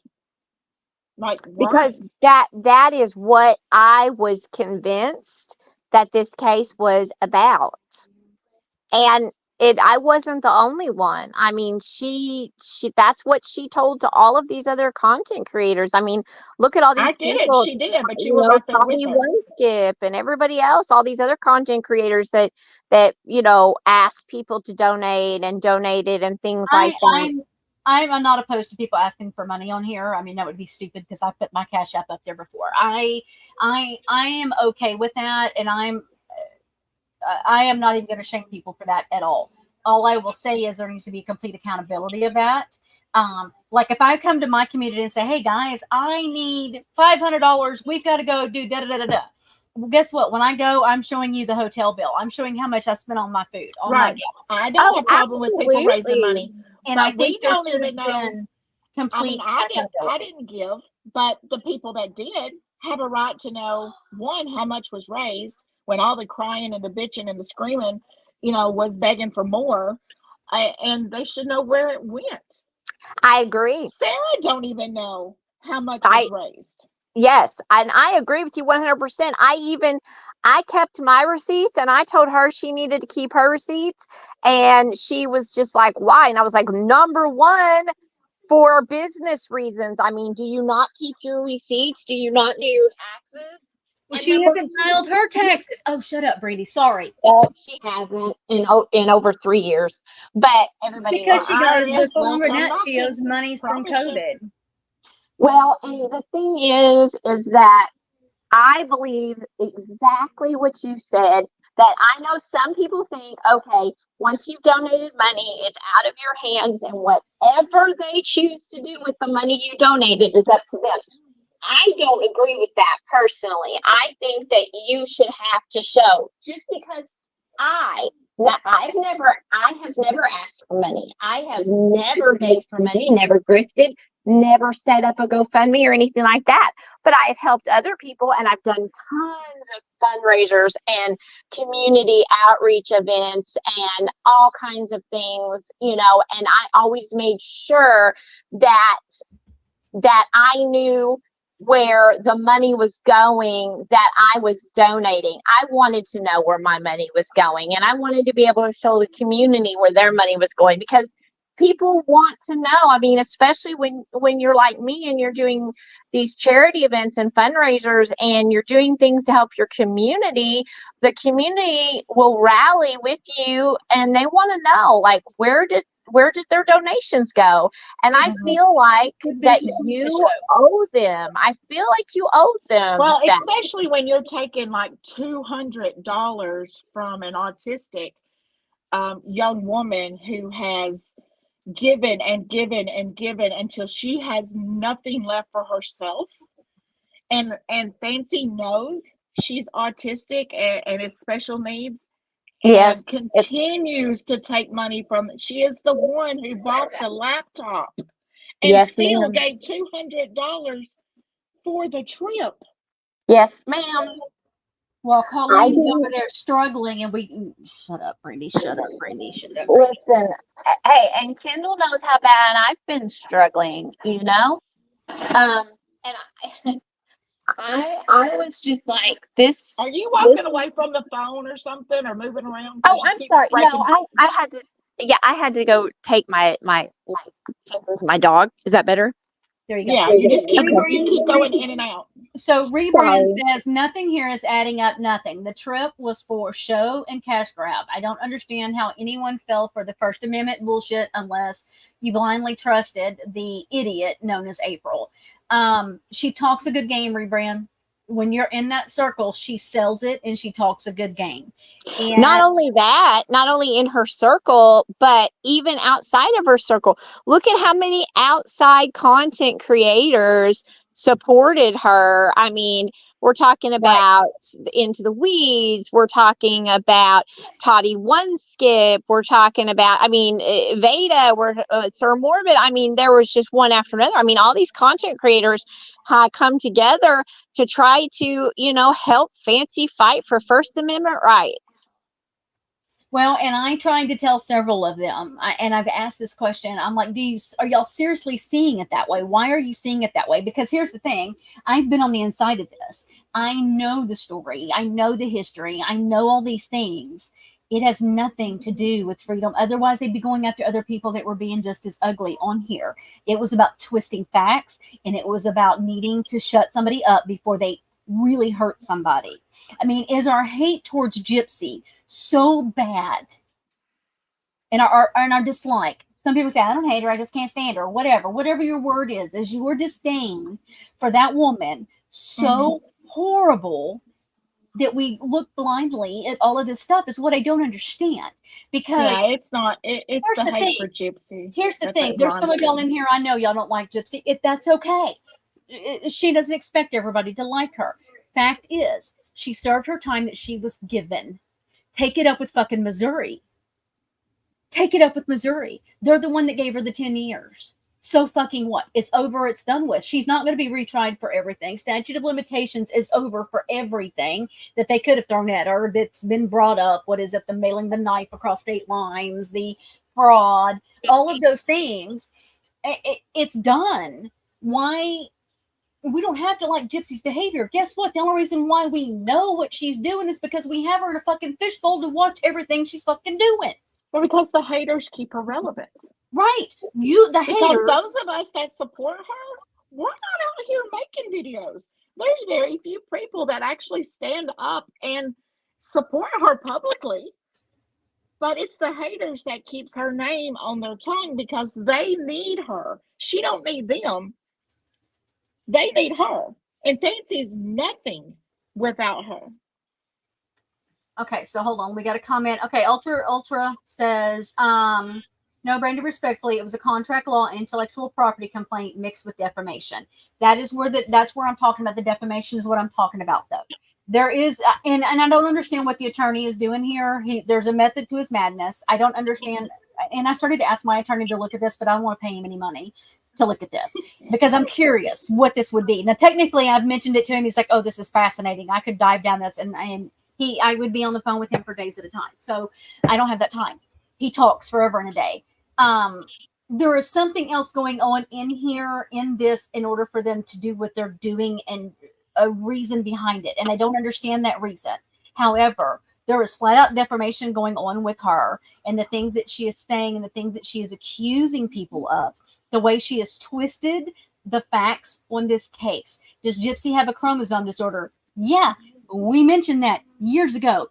Ty kept bringing up that years ago, and she told her she was an idiot to shut up. So get the fuck out of here with that.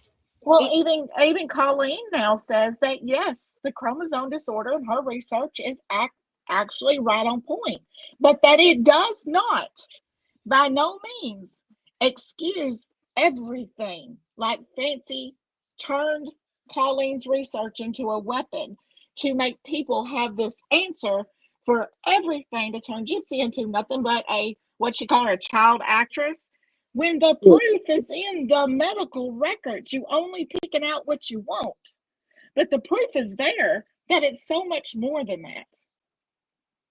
So, and I said this was why Colleen left, and then we ended up going on to Gypsy. So I'm sorry. Yeah, I know, but that is why I didn't mean to do that. Now we went on it because they're trying to switch it or turn it that it was First Amendment rights, and all these other. Hey, Ty, I didn't know you was here. Ty's here. Hi, these creators jumping on and fighting for First Amendment rights too, but they wouldn't have, I don't think, in most cases, if they didn't have a hate for the same person or a certain level of hate. No one's as deranged as Fancy is and obsessed with it, but just because it's obvious that Fancy is not protected by First Amendment on everything that comes out of her mouth. So, do you know, Sarah, how much money or approximately how much money was donated? I was told by Fancy that it was around $1,500 was what she had collected at the beginning, and then that money ran out. When we did go to stay in the second hotel in Missouri, she did lose the $125 because she did not ask me where we should stay. She did not consult me with anything. I was just driving, and she was over there on her phone like always the whole time. And she booked a room that had a non-refundable deposit on it because apparently we were out of money and she couldn't afford the extra $40 for a refundable deposit.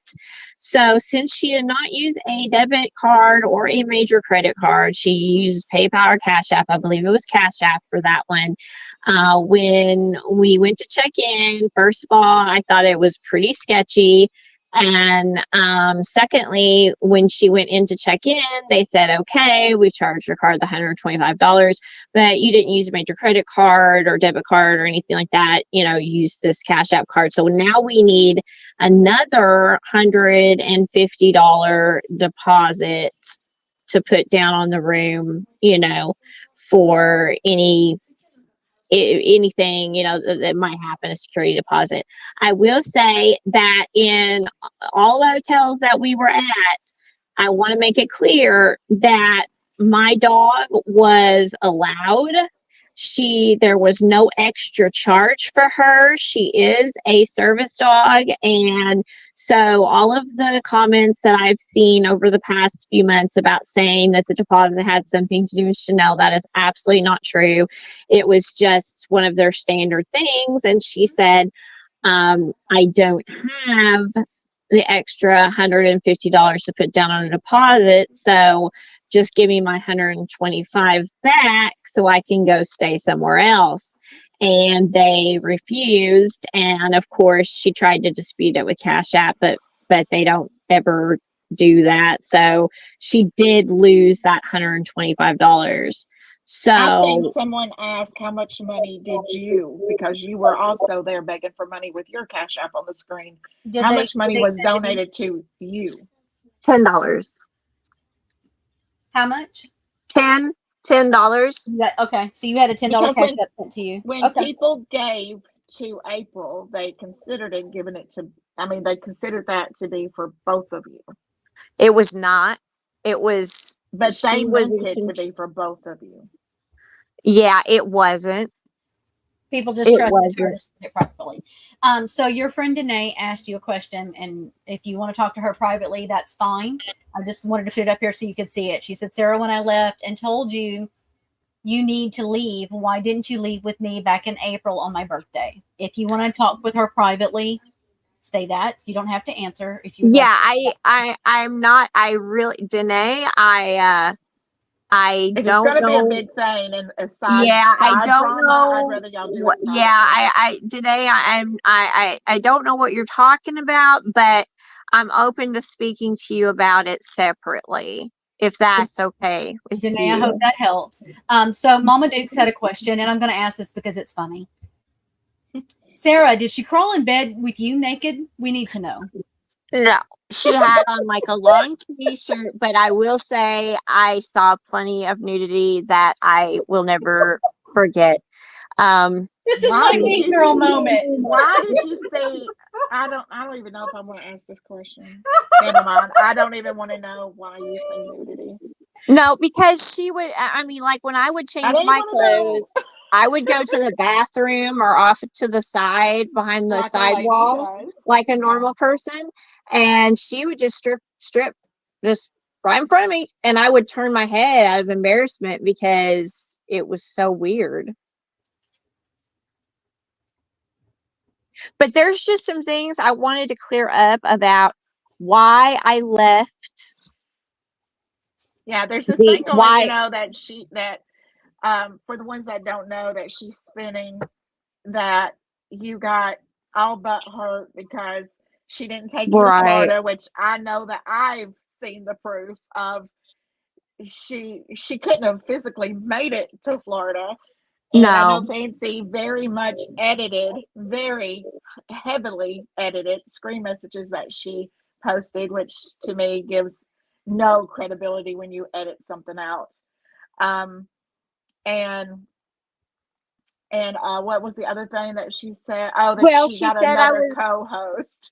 Of which, yes. Maybe I should back up to when I started talking to you, because that kind of goes into, I know the real story behind the scenes because me and you were talking and she didn't know it. When they got back from Missouri, even while they were at Missouri, I was telling Brandy, I was like, this girl's turning gray. She's getting sicker and sicker. You can see her literally physically changing. What little bit we got to see her. I was withering away. So she come in, they did that one live, and then Sarah just disappeared. And I've always had hope for Sarah. I have been I'm kind of like that big sister thing. I will talk to her this way, but I'm not gonna let no one else talk to her this way. That's how I come across sometimes with her, because I was so hard on her.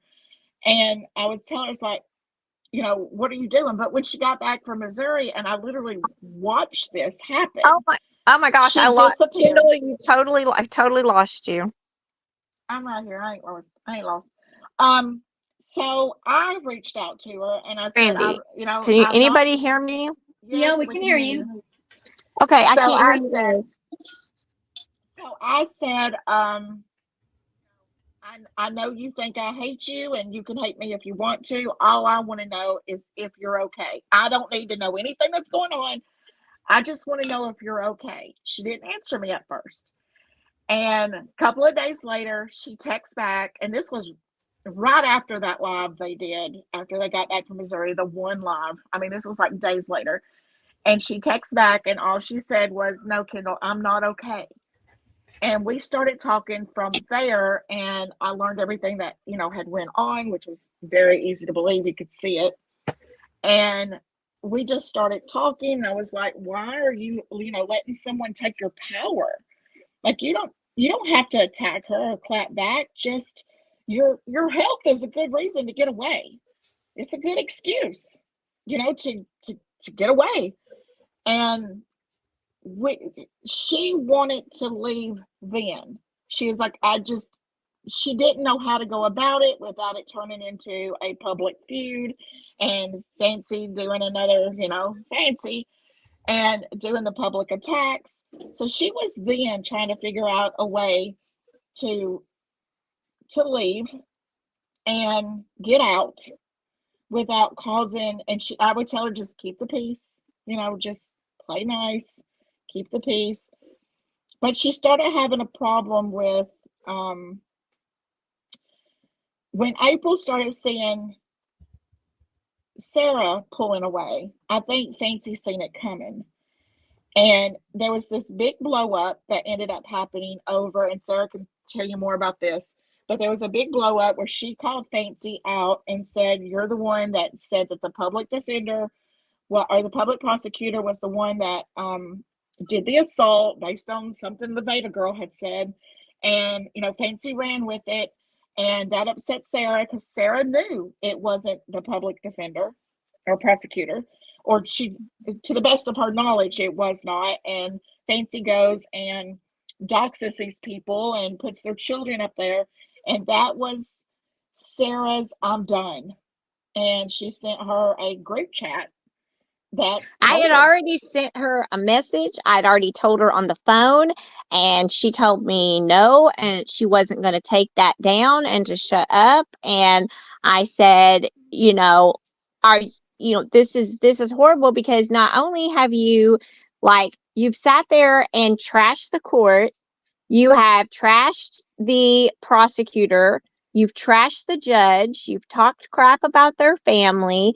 You've doxed them. You can say you didn't dox them because they're public officials or whatever, but still, like, it's not right. And even though I never made eye contact with the man that assaulted me, because I was too scared to, I did see him from behind, and I saw his profile, and I told her that that was not the same person. And then I said, and even if it were the same person, you're setting this up for a disaster. You cannot sit there and blast the person that's prosecuting you and the judge that's overhearing your case. You can't do this. Take it down. This is horrible. Do you not understand what you're doing? And she told me no, and she told me I was stupid, and she told me to shut up. And then I finally was like, okay, I am going to put it in the group mod chat so that everybody can see it. And I said everything I just listed, that it was wrong, that it wasn't the same person. I told her it wasn't the same person. Even if it was, it doesn't matter. Don't do this. Take it down. Stop. Because she had made another thing about it, because she actually went behind my back without my knowledge, and wrote up this big draft to the court asking them to dismiss her case, and lied to me about it. It didn't tell me she had done it, threw me under the bus in the thing, and then put in writing that the person that assaulted me was the prosecutor, and so a special prosecutor should be brought in, and she should get a change of venue because this was a miscarriage of justice by someone in power using their power. And I'm just thinking, dear God, like, couldn't make this any freaking worse if you tried. You said it, you put it out on a video, you entered it into the court system, you took the court papers you filed and you put them up all over TikTok. So I went into the group chat and I said all that and said, please take all this down. And her response was, shut the fuck up, Sarah. Just shut the fuck up. And then something else was said. And then, of course, Amy jumps in and is like, Sarah, are you really going to do this in here? And I'm like, Fancy has literally been trashing me in the mod chat since we got back from Missouri. Because I'll tell you what happened is that neither one of us knew that we had been charged with anything. And so I wake up, I had family photos and I was sick as a dog on I believe it was Sunday the 17th, I believe. I could be wrong about the date, but I know. And then when I got home, she and I were on the phone till like 3:00 in the morning. And then I went to bed about 5:00 in the morning. And the next thing at like 9:00 in the morning, my phone starts blowing up. And I finally answered it at like 11, and she's hysterically screaming at me on the phone. And she's already gone psychotic in the mod squad and thought that like I had turned against her or I had done something behind her back because she had these charges against her in Missouri.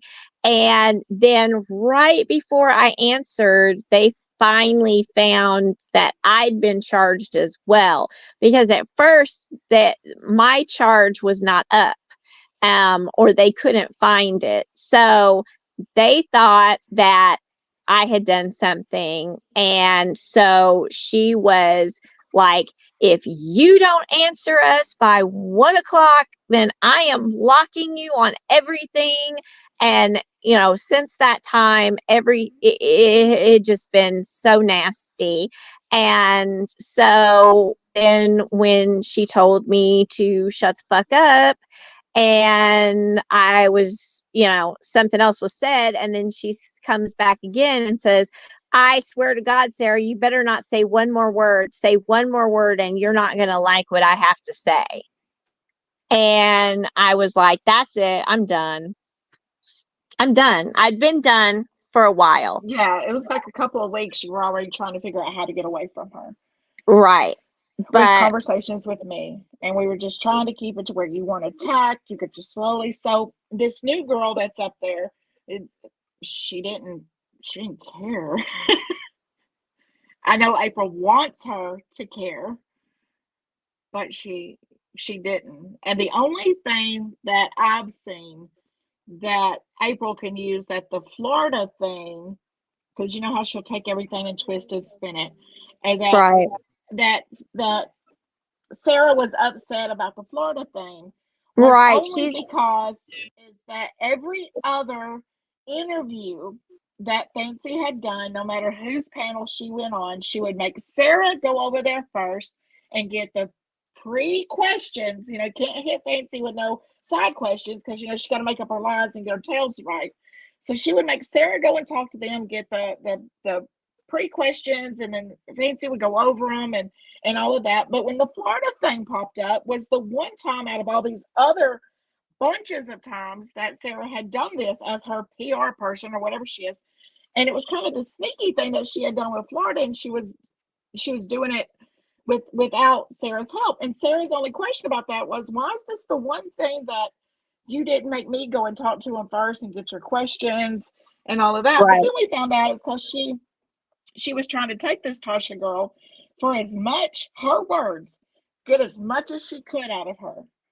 Yep. So she had a whole day planned in Florida on this girl's dime, the free trip there, and they would have time to see the beach and have time to see the sightseeing things and do the little joke that she did. And then her and Craig would, go together.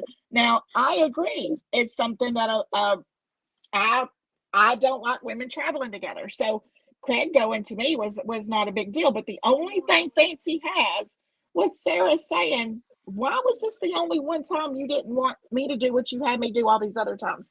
But it was because Fancy had, a scam Oh, up her sleeve. she had ulterior motives. And Yeah, so, but no, I can tell you right now, I am not. She said I left the company because I was jealous that she was going to have another person co-hosting, and I was butthurt that she took Craig with her to Florida and not me. That could not be further from the truth. and You I could know not. that's true because I have the text message between me and Sarah of trying to plan a way for Sarah to get out, I without did causing a big not. scene. You could not have paid me to go to Florida with her. You could not have paid me to ever go on another trip with her anywhere ever. And I just felt and saw and knew that something sneaky was going on. And at that point, she had started talking to Ryan and Jasmine, and it was like she was talking to Ryan, and her attitude towards me really started to change. And I did not care about if she wanted Amy to co-host something. My question that I had asked was, what is it? Because she literally, I mean, you should see the catalogs that I have written up of all of the notes she would make me take, and all of the projects she wanted to do, and all the cases she wanted me to research for her and stuff. And I wanted to know which case they were working on so I could mark it off my list. So that was the only reason why I asked what was she co-hosting on. Then second, that was But completely that's when we separate. were talking. That's when me and you were talking, though, and we had agreed that you would play nice, that you would just try to slowly get out, Right. but you Yeah. still had to keep up the things because that was conversations between you and I. Brittany, she's well known to keep these ladies apart. She's well known to I can talk ask, to and I'll ask one, Brandy. Listen, I talk to never one. have. Brandy's not here at the moment. Oh, She'll talk to one about, say, person A and person B and her will all have a group chat together where they all discuss their things and everybody's happy-go-lucky and talking business. But then she'll have a private group chat with A, and she'll have a private group chat. I can't say that fast, with person B, and she'll talk about A and B to each of them, and she won't mm-hmm. let A and B talk privately. And that's Right. happened for a long time. Like Brandy wasn't allowed to talk to Colleen. Colleen didn't I talk to wasn't. Brandy. And when they Nope. finally talked to each other, they both thought that each other hated each other, but the truth was absolutely false. And I guess I the same was. thing happened with Sarah. Yes, I was never allowed to talk to Colleen, and Colleen and I never had a conversation in all those months. So yeah, and then so no, I was not butthurt whatsoever about the situation in Florida. I knew something sneaky was going on, and then when she tried to play it off like, oh, she's just on a red eye flying in, interview, flying back out, which is what Ryan had told everybody, because that's what she told her, and I That's probably knew. what she told her too. Yes, Yeah. but I knew that it was a lie because she got Tasha K to pay for them both to have their airplane tickets paid for, their hotel was paid for, their rental car was paid for, and all their meals. And she said she was going to try to get as much out of her as she could. I don't know if Tasha paid her to be on the podcast or not. I have no idea.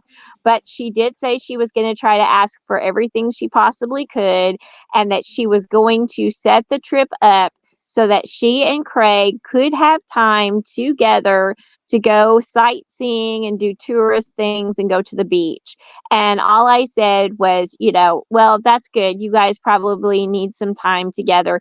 But I can tell you right now, with me being disabled, there was absolutely no way that I could have physically made that trip. And for them to both say they're disabled, and on top of that, she says right before they go to Florida that he needs a lung transplant. Did he look like he needed a lung transplant, guys?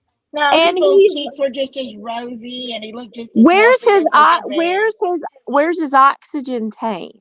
And just the flying to Florida alone, when my grandfather he did never need a lung transplant. He didn't get to that point, but he got bad, and he couldn't fly. They wouldn't let him fly because of the air pressure inside of the airplane would really mess with his lungs. So she's Yes. just, it's just another story. She's Googled. So y'all, Plus just he coughed. when I was there, just for because Ty is in the chat, so Ty can confirm this. She had Ty and I hating each other. Ty and I had never really had full-on conversations, but she had me convinced Ty hated me, and she would have Ty so mad at me over things I wasn't doing. And it was things April was doing, and she would convince her it was me all the time. So when they started having issues and Ty walked away, I've heard several times she has said Brandy couldn't stand Ty, and now they're talking and all that. Well, yeah, we didn't like each other because of the shit she said to us.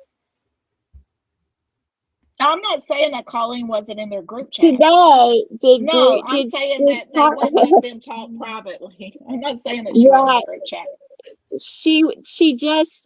Danae, she just said that Fancy would have separate group chats with A and B. There were so many group chats I can't even find everything. Yeah, exactly. She's well known to talk to your face and love bomb you, and then as soon as that person leaves or they're on a group, she runs to the other group chat of another mod or whatever she wants to call them nowadays. Exactly. She tells them she'll bad talk the other one. Exactly. So no, I mean, did Colleen ever speak or say a post or anything in our group chat? No. Did I ever say anything to Colleen in the group chat? No. But did Fancy have other group chats? Yes. She had 3 group chats. There were 3 different ones. 2 of them you were not in, Danae. So it's exactly until they're gone and see it. Right. It's exactly, Kendall is telling you exactly the truth. I'm going to vouch for that, even though I wasn't a part of y'all's, because it happened with us. It happened with me, Ty, and Colleen, and Tori. The only thing is Tori and I were always talking privately about things. So Tori always. Ty says, Ty was in those different group chats, and she's saying that it is true as well. It is. Like I said, that's just stuff that they don't realize until. And that's why I'm just trying to back that up, because when it happened when I was there, it's still happening, guys. That it is just that is going to be a fact thing. And whether you're in one group chat talking is different than private talking. I mean, when in January, February, when things kind of blew up and we had Tori and I were over here live and Colleen came in. Well, we had our private conversation with Colleen. I mean, she took that conversation later on to April because April convinced her that she knew everything. And Colleen told me in that private conversation, she was like, I didn't know you enough to not like you because we never had a conversation. Because we didn't. I never had a conversation. That Colleen was in a group chat and that Sarah and Colleen could talk anytime, that Colleen was, I guess, always talking in the group chat or could talk anytime she wanted to. No, Colleen never spoke in the group chat ever. Not once. Yeah. Not once. But yeah. That's what I'm saying, and these people that are there now are not going to see it. And I understand that. They're not going to understand until it happens to them or they see so much themselves that they wise up. Because she didn't change today. She's been like this for years. She didn't change with you. She's not going to change with the next group. It's just a behavioral trait that she has. I don't even think she can help it. So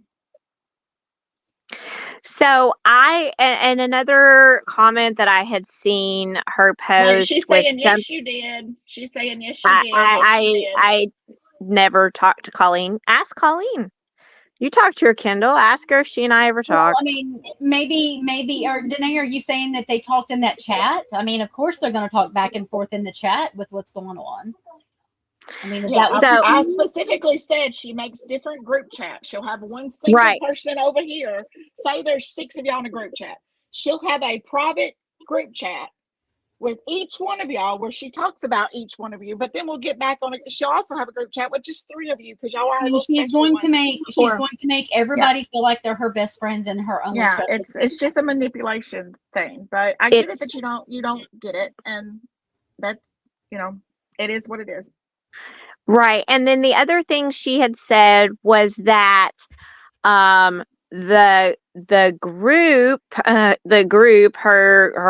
mods, whatever she wants to call them, her team was upset with my behavior because they had caught me trying to go on Sir Morbid's live.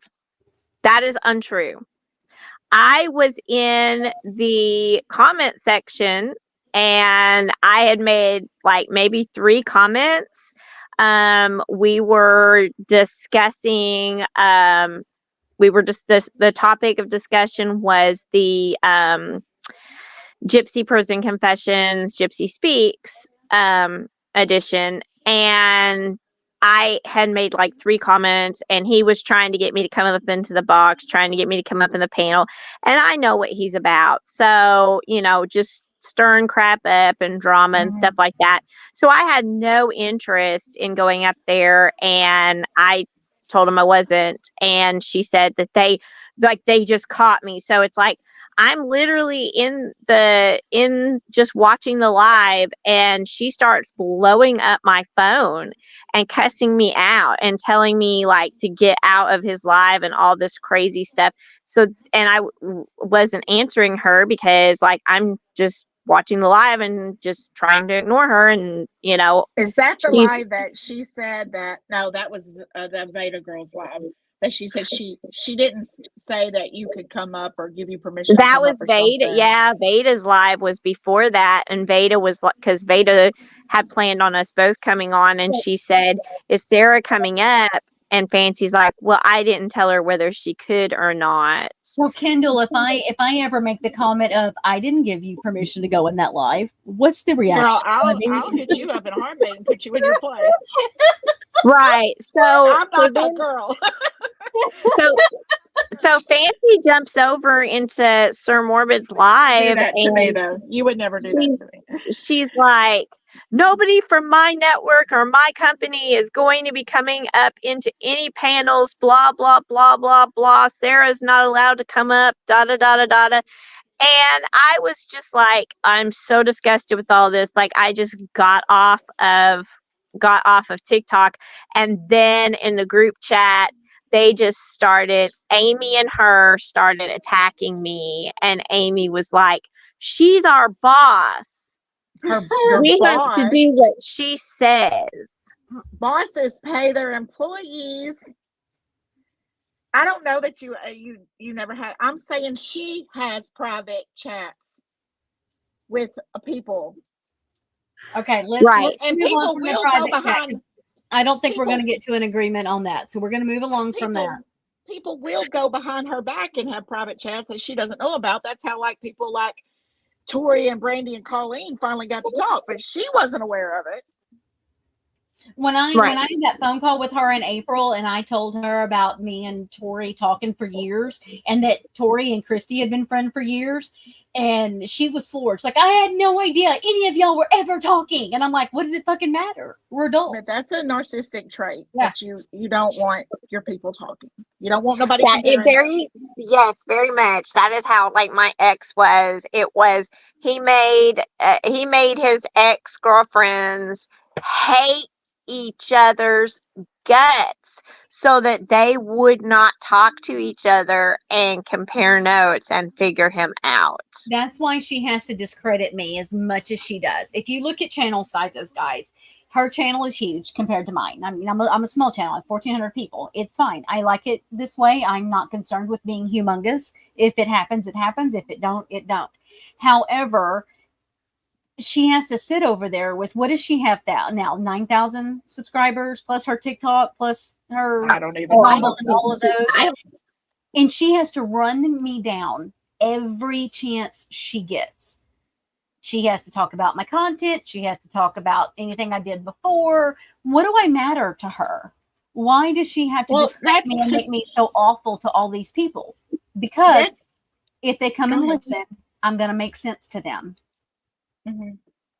That's like with mine. She left me some awful, her normal April comments on my YouTube channel. I don't try growing. Y'all all know I don't give a crap about a platform. That's why I come on Brandy's, because I don't care. I'm not getting money from people on the internet. Not trying to make it a career. Not begging for money to do anything, um, or try to monetize to do anything. But she left messages on my YouTube on videos that I had made about her. And then, like a month later, she comes over to my TikTok where I had advertised a video that I had put on YouTube. And she's like, "Oh, cute. You had a YouTube. I had no idea. Well, you just left a bunch of what?"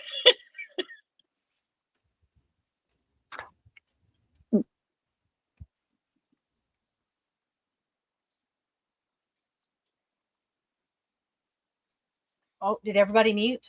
It got really quiet. No, I'm here. I was reading something. One of my friends I've talked to you about her before.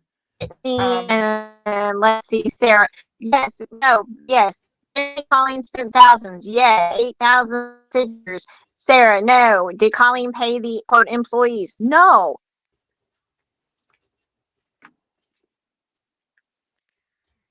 So does anybody know what the current story with our network is? Is it up? Is it going to be up? Is it being paid? Do we know? No. No. No, but like I said, the I have, not said anything publicly because number one, I've been so sick, and I had my first infusion treatment done on the 15th, and we had court on the 17th. And, I just decided I wasn't going to say anything at all. But I wanted to address some things that were going on, questions that people had, and I wanted to clarify why I left and clarify those questions. No, I was not butthurt about Florida. No, I did not care if she wanted Amy to co-host because I could already tell by the way she was treating me and the way she was talking to me, and especially after she started talking to Ryan again, she started treating me worse. And I could already tell she was moving Amy, trying to move Amy, kind of like I felt like she was trying to replace me with Amy. So I had already said, like, I'm out the door. Somebody had asked me, how do you feel about her talking to Ryan again? And I said, I am fully aware of it and I'm out the door. And that's the truth. And also, as far as the thing with Sir Morbid, if I wanted to go into Sir Morbid's live, I would have gone into his live.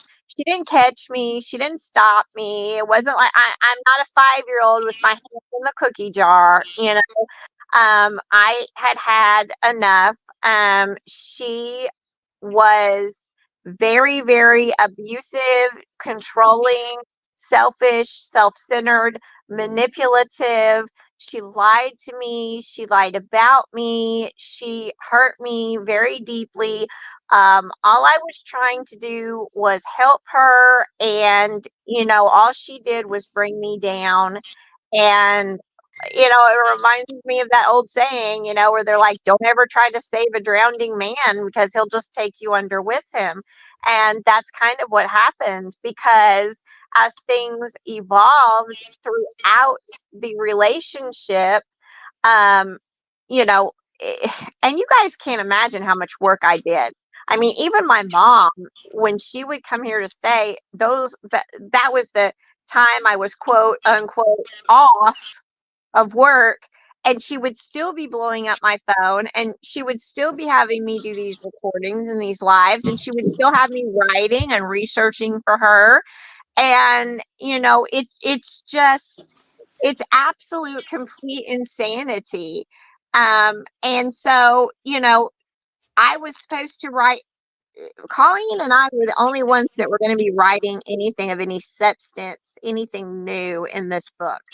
He was going to be putting in reflections and some, like some chapter conclusions.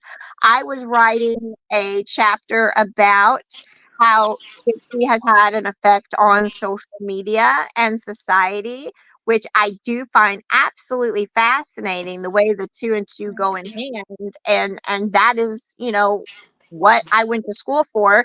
And I know somebody made some comment about how if I was in law school, it should have been my due diligence to with Fancy or whatever. No, I was pre-law. I mean, I know Fancy lied and said I had a law degree. I did not finish law school because I was in the middle of a nasty custody battle and decided to take some time off. Well, And then that's just like her lie about she's in her last year of forensic psychology when she didn't even make it past the first semester. Amanda's not there to do the testing and the schoolwork for her to finish her degree. Sorry. Right. And so, I mean, it was heartbreaking, and it was just to the point that it was sucking my soul out of me, and I did not like the person that I was becoming. And the bottom line was, I did not have the hate in my heart that she does. And she would be so angry with me because she would spend hours on the phone rambling on and on and on about this creator and that creator and who posted this and who posted that. Why didn't I see it? And how come I didn't remember? And it's like 99% of the time I was really zoning her out because I could not listen to the crap. And, it was just, then she started telling me when I didn't remember that so and so's friend's uncle's brother's mama made a comment about her somewhere and I didn't remember it, then she would tell me that she thought I had dementia. And I was like, really? I thought Craig was the one that had dementia, because he's got dementia and he's got COPD and he needs a lung transplant. Okay, there's some questions. Here's another question. Why did you take? Oh, which one were you going with? You were going with this one or the other one?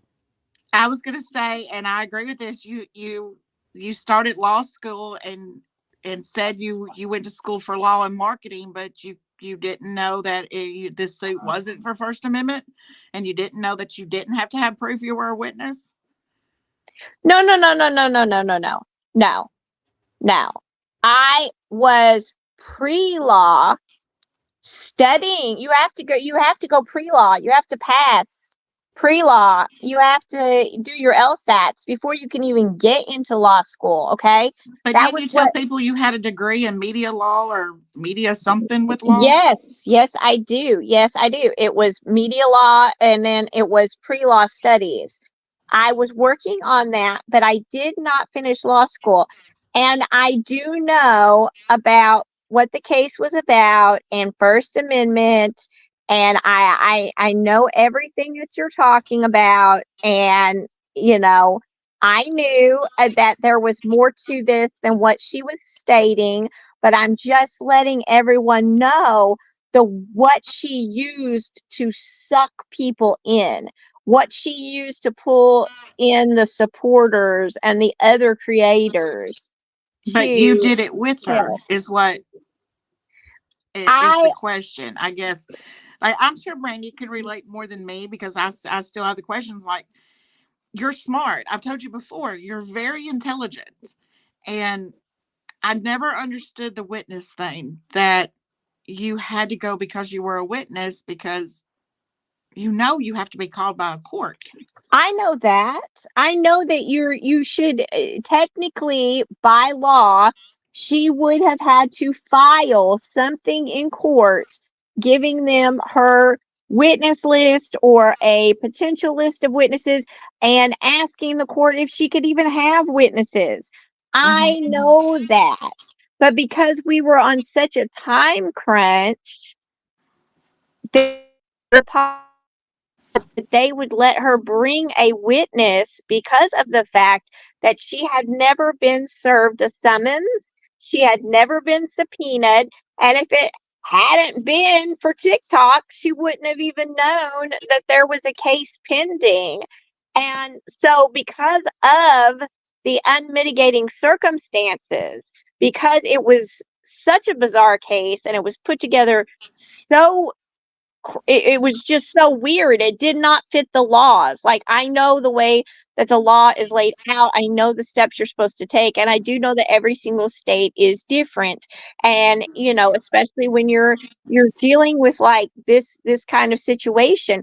But since the fact was that they had not followed any of the rules, it just seemed like it was a free for all. And if they could get a court hearing put together without ever serving a subpoena to someone, there was a very good possibility that she could bring and call a witness without ever having put in the paperwork for it. Because how would she have put in the paperwork to call a witness when she didn't even know she was being subpoenaed? Do you understand what I'm saying? So it was like, I understand what you're saying. All right, here's another one. this hearing just Why did didn't you fit. text her saying you weren't talking to anyone else and asking why April wasn't returning your calls, because your text messages ended up on her page, but you were asking her to go live? Asking her to go live? No. Yeah, you did in those text messages. You asked her when y'all were going live. Those text messages was because she said that she had gotten sick and she had almost died, and she had been stuck on the couch in and out of consciousness for 3 days, and that she had to have some friend of hers who is a PA come to her house and administer a IV to her in her home because her yes. Oh my God. They must live next door to her lawyer friends and all her doctor friends. So I was being nice. I was concerned because I wasn't talking to her, avoiding her calls. I wasn't joining in any of the group chats. I was pulling away from the whole situation. And then all of a sudden, she says she's had a diabetic episode. Her blood sugar was 260, which is nothing. I mean, mine goes over 600 sometimes. So, she said it was over 260, and she was in and out of consciousness on the couch for 3 days and had to have this private, physical, doctor come into her home and administer an IV, and that, her family was very concerned about her and she was going to be in the hospital. And so, yes, I sent her those messages because I felt bad, because that's what she did. She faked an illness to try to sucker me back in.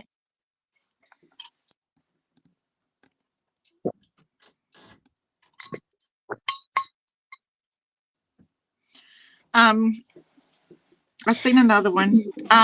Did you go along with April's scams so you would feel accepted in April's eyes? Scams? What do you mean, April scams?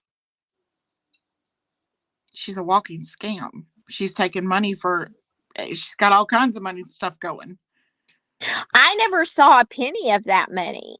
No.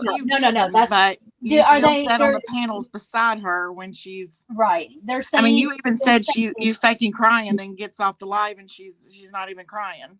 Were you just sucked in? Is that what you're saying? Or I mean, I think that's what they're trying to figure out. That's what the chat seems to be confused about. When I saw her do the fake crying episode, that was in the car in Missouri on the way home. And that was really one of the things that bothered me so much. And I did not want to have anything to do with it. And I didn't. And it was the beginning of the end. I mean, there was no more. I mean, I was not. I don't really understand like anything to do with like me sitting beside her while she was scamming. Like I don't. That never happened. I don't understand that question. It did happen. when I sat beside her and she was scamming people and I was going with it? Because everything she's talking about, having a network, people stealing a network, everything, That. everything about Filling the her life. Patreon with literally everything you can get on Google and taking these people's Right. money. And But listen, I had no part in any of that. As a matter of fact, I never even had access to the Patreon. I never had access to the Discord. I was not part of any of that at all. I never well, saw any of it or well, you accessed any talk of it. about I don't want to call her name because I don't want her attacked, but the autistic young lady, how Yes. you told me how she didn't want to talk to her anymore. She didn't have time for her, and she wanted you to continue to be nice to her because pretty much to get what you can get for out of her. And that Craig looked up this girl's address based on merchandise that she ordered from Fancy, Mhm. and he looked it up on Google Earth, seen the neighborhood this young lady lives in because her family seems to be, I won't say well off, but you know, well off. What the shit? I didn't know this information. What the hell? And that, she can afford it. Don't worry about it. Pretty much get what you can get. And that you started talking to this young girl and you immediately started warning her of what April was doing. Can you talk more about that? Yeah. So this young lady is autistic, and she has just a lot of issues. She cannot live alone, and she probably won't be able to, I don't think. Um, and she's absolutely infatuated and obsessed with Fancy. And she was in part of a group. Actually, there's a few people in here that have been talking about groups that were in that group. And, it was getting to the point that we were kind of picking up a stalker vibe. And I went to Fancy and told her, hey, this young lady is not well. You don't know the things that she's saying about you behind your back. She wants to come live next door to you. She can't drive, but she's going to get some kind of a self-driving robot car to come live with you. I mean, it was just really off the wall stuff. And I said, I really think that you need to, and at that point, I did not know that Fancy was talking to her on a regular basis. I was shocked when I found out that they talked all the time. And so I was trying to warn her, and the rest of the people were trying to warn her that, she needed to talk to this young woman and set her straight and let her know that, she can't come live there, next door to Fancy and things like that. And just to let her down easy or something, because this has just gone on too far. So Fancy completely ignores all of us and then tells me privately, hey, there's nothing wrong with her and everything's fine, and you're blowing this all out of proportion. And, she's paying the monthly membership on the Patreon, and she's buying a lot of merch. And, you just need to be nice to her. Bought her a laptop, And asked I her was to go like, ask her are you father to pay for legal kidding? fees or get her an attorney. Yeah. And I'm like, are you kidding me? And so then it was not even like a week after we had all kind of warned her that this had gone too far. That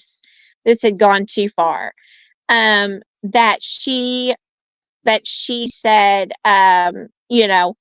well, I'm just going to talk to her on my own, and I want you to, talk to her or whatever and just be nice to her.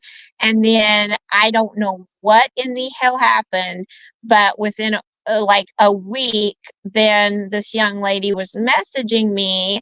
I sort of became the middleman between her and Fancy.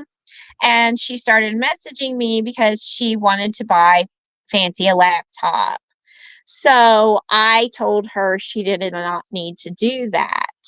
And she was just like, no, I really want to because hers is messed up and yada yada yada. And I mean, it was just there's a lot of details to the story I don't want to waste time going into, but the bottom line is that she was using this girl, lying to her, she was manipulating her. And then and then I'm on the phone with Fancy, and she said something along the lines, Craig was standing there, and he was like, said something to the effect of, I said she had bought something, and I said something to the effect of like, she spent way too much money. And Fancy was just like, don't worry, her daddy's rich. She can afford it.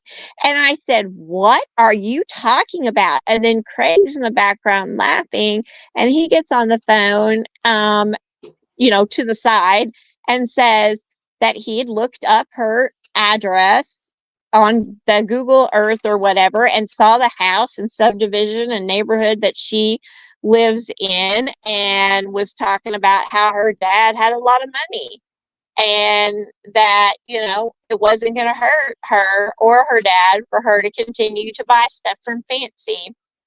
And so after that, immediately, when she messaged me again, slowly began talking to her about how, she needed to stop. That everything Fancy was telling her was a lie, and that she needed to, that this was wrong. And I was just like, well, you told me that the mod was trying to tell Fancy that this girl was a stalker. Yeah, that's what us and the group, the mods had told Fancy. And then Fancy got mad and, jumped my ass about it, and was like, you need to be nice to her, da da da da da da, and she didn't say you need to be nice to her so I can have things. She said you need to be nice to her because she's been a loyal supporter, and she's a member of my Patreon, and she has bought a lot of stuff. And I was just like, wow, like, you don't care about this girl at all. All right, somebody wants to know where the $200 is that April gave you when you dropped her off. April did not give me $200 when she dropped me off. I spent over $300, and April gave me back, sent $195 to my Cash App. That's what happened. I had asked you about that earlier and said, did she not pay you a penny back? And you had said no. And I said, well, I'm going to say she at least owes you half of it back. You never told me she paid you $195 of the $300 back. Oh, I'm sorry. That was a misunderstanding. I'm sorry. What did you asked me if she ever paid me any of? No, I asked you how much money did you put out of your pocket on this trip, and you said $300. And I said, then she owes you $300. And then I said, well, we'll have it on the live, and I'll say that she owes you at least $150 back. You never told me she paid some of it back. No, wait a minute, Kendall. You asked me how much money I was still out for this trip. I am still out $300. So you spent $500 on the trip? Yes, it was. Oh, I'm still out $300. $2,000 on a trip to Missouri. Yeah, because I had to get freaking. Oh my God, I had to get so much stuff, and I had to pay for all the stuff with my car. And I had to pay for gas to go get her. And I had to pay for food and drinks and snacks. And it was constant all the time. So when you asked me how much money that I was out for the trip, I told you $300. And that's what I'm still out. Well, I know. I specifically asked you, and she didn't pay you a I'm dime back, and you said no. I'm sorry, I misunderstood you. She paid, like I said, I wouldn't sit here and tell you guys that she gave me 195 on Cash App if I was lying. I'm still out $300. She gave me 195 on Cash App. I'm still out 300.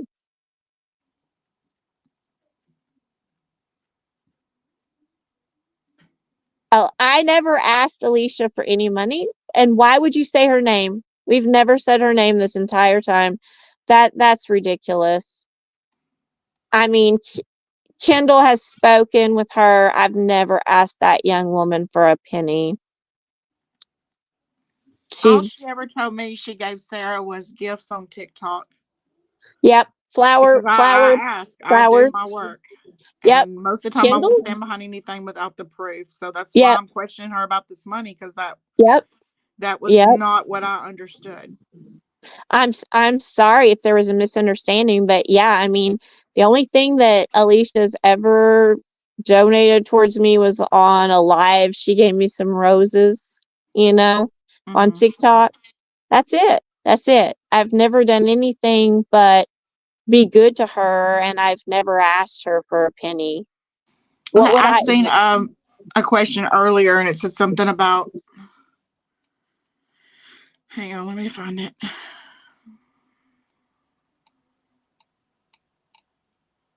I mean, I am going to say that's better than taking Tori for $1,000 for a trip Tori didn't need to take and refusing to pay her any money. But Well, yeah, and I mean, Ty was out thousands, Colleen was out thousands, Yeah, yeah. and nothing was ever paid We're back. all So if you out. got paid back 195, or you're or beating or everybody. or did she leave a bodily fluid mess in your car? Oh no, Because that has happened no. to someone else. Just I don't know. I can't Yeah, find. the It was money a the money question that. trail the money trail, guys, is going to be hard to prove. For one, we don't have the receipts that were given. It it is going to be Sarah's word against April's word on that, because wow. Blah. Let me tell you something. Blah blah blah. I actually bought her old laptop that is basic that she got given for free Hang on, in Sarah. high Brandy, can you school. take her name out? That Deanna's girl that said the young lady's name. Can you remove that comment? So Yeah, her name. I mean, we've been I don't trying to, want her name out we've here. been like protecting her this whole time. This is just getting to be ridiculous.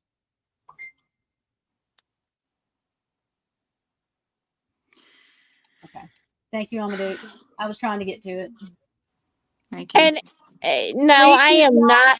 Please do not Listen, drop names in the chat of people that aren't in here that we are trying to protect, because there are innocent people that do not need to be named. And if she is autistic, that needs to be protected. That's another factor. And let's and just here's another thing, guys. You somebody blah blah blah wants to say that I asked her to buy me a laptop. Low blow. I'm a liar. Bullshit.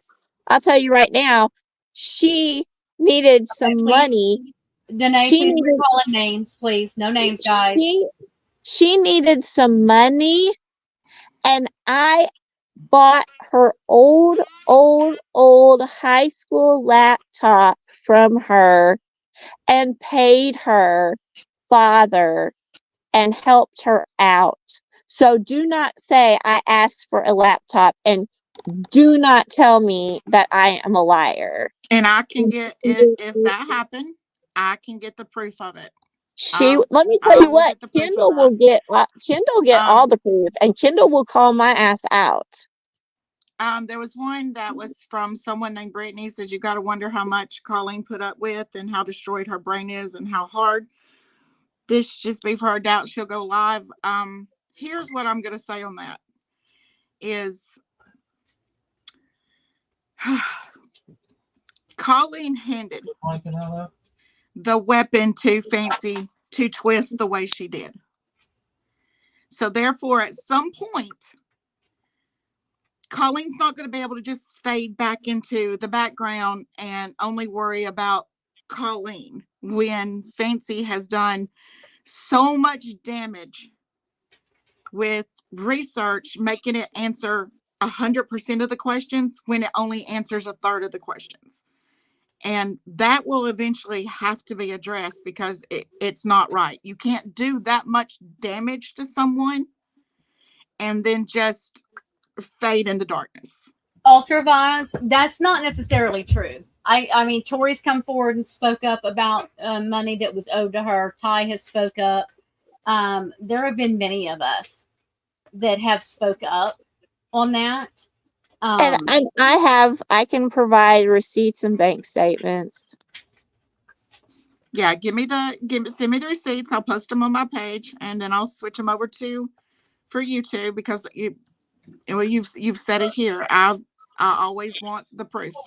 And then SL Conley, are you talking about why would you do that? Why would you not go on Amazon but to buy that laptop from her? Because she needed the money and it was sitting in her drawer. It was a laptop she was given to her in high school for free from the yearbook club, and I was trying to help her out. I have a connection to her parents, and if I need to, I will reach out to the father to clear that up. Danae, I don't even understand why you're still in here because you've done nothing but attack me and spread lies this whole time. And Brandy has set you straight on things you've been wrong about. Kendall has set you straight on things you've been wrong about, and so have I. So I don't understand why you just keep coming. Here's another question. Do you think that April kept money donated by followers for her own personal uses? I can't prove she did. There's a lot of things that's happened in the past that she's raised money for and got money and nothing ever come of it. But I can't sit here and prove those. I know for a fact the stuff that she charged her content creators for the network last year went to pay her own bills. Okay. Why would I buy an old high school laptop? Because how many times do I have to say I don't find that suspicious. I'm sorry. Of all the things here that I'm going to ask proof for, if somebody is in need and you're just trying to help them out and they're saying, I've got this laptop, I really need some money, and you're just trying to help somebody in need and you buy it whether or not you need it or not, I don't find that part suspicious. So she was not donating money to us. There was no us, guys. There was no, whatever money she donated for the trip, Fancy had it. Whatever money that she bought merch, Fancy got it. Whatever money she spent on Patreon memberships, Fancy got it. I never saw a penny. I got 3 cents of roses.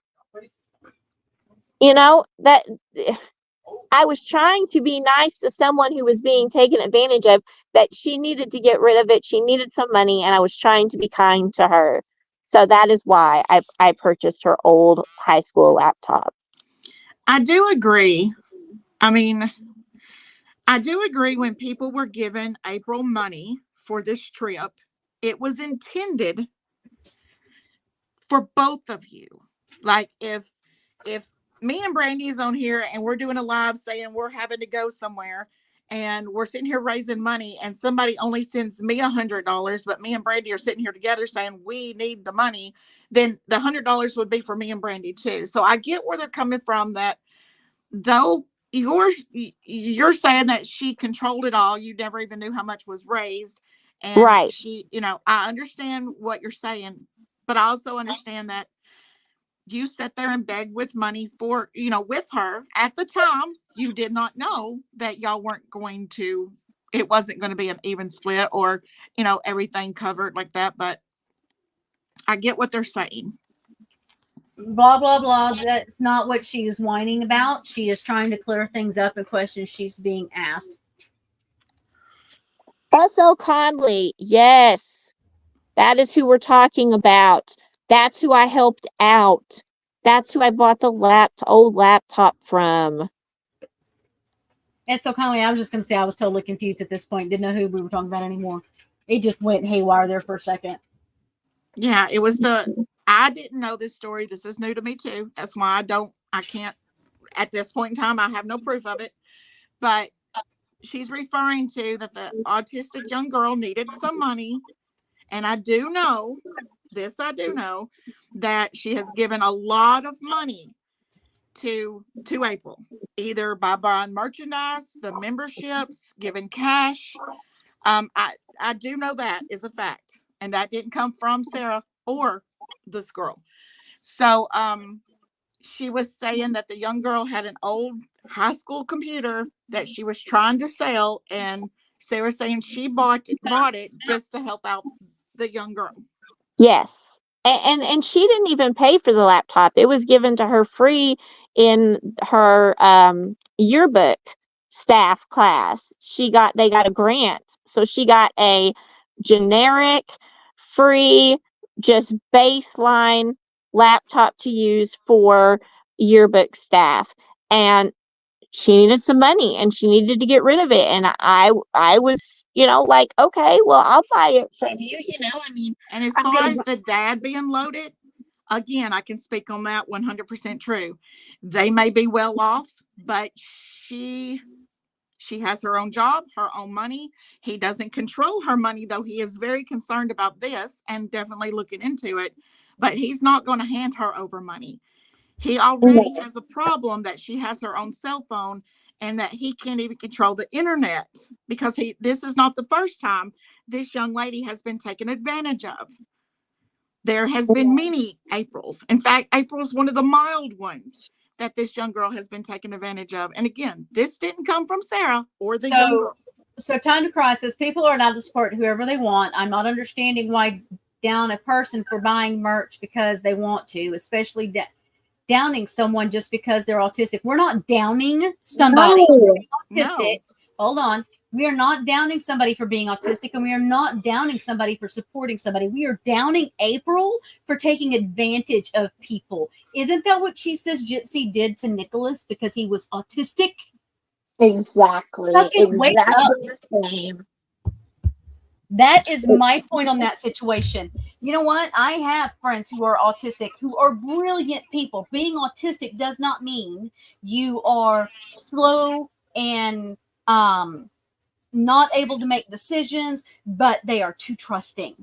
This girl, yes. What we are saying is this girl trusts April so much. And what we're being told is that there were things said of, she has all this money. It's no big deal. We can take what we want, basically. Is what that's my gist of the whole conversation. And that's where this is going. So we're not downing this young woman because she's autistic. Whoever the fuck you are want to come in here and say that. You are an ass. Don't even go there again or you're out. And then this comment about the dad is loaded. That's why y'all were entertaining this. What does that have to do with that? Well, that is absolute bullshit right there, because that conversation that I just relayed to you guys where Craig had looked up her dad or whatever, that was not said to me until the end of the relationship. Apparently it was something that they had looked up, Craig and Fancy had looked up in the beginning, months prior, that I knew nothing about and was mentioned to me towards the end. Okay, Karen says, was the hotel paid separately from the money y'all raised? I believe the hotel on the way back was paid separately, wasn't it? The hotel was not paid separately.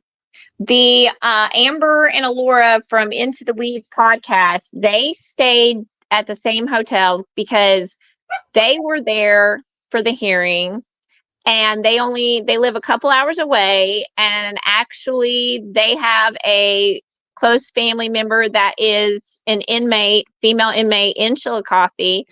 And Beyond the Weeds did not pay for the hotel. And they put the hotel, they booked the hotel, they held it on their credit card because they had a major credit card and Fancy did not.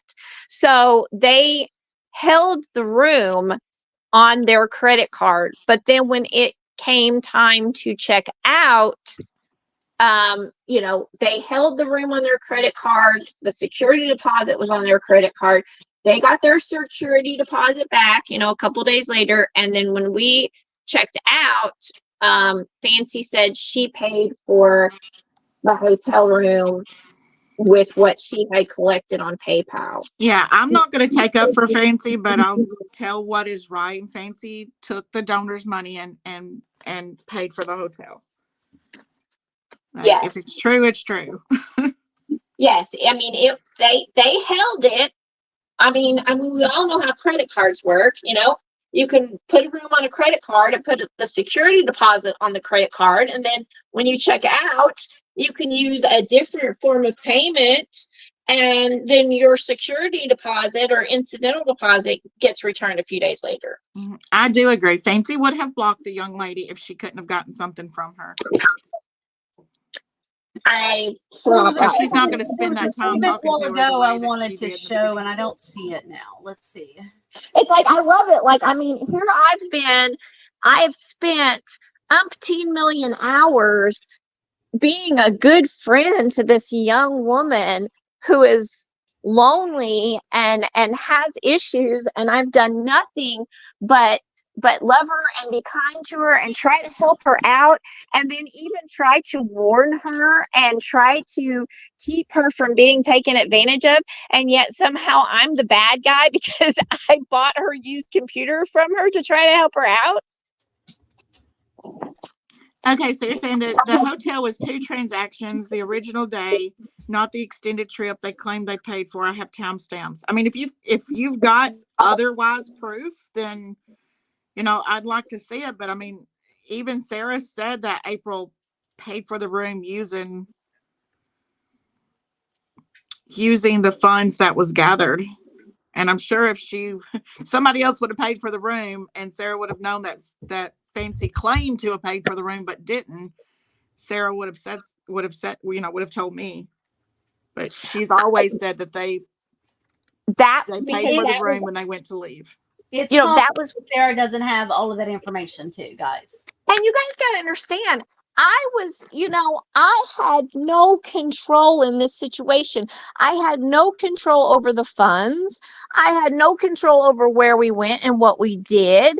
I was literally just treated like a chauffeur. Sarah, do you know if they paid for the first day and then April paid for the other days? Not to my knowledge.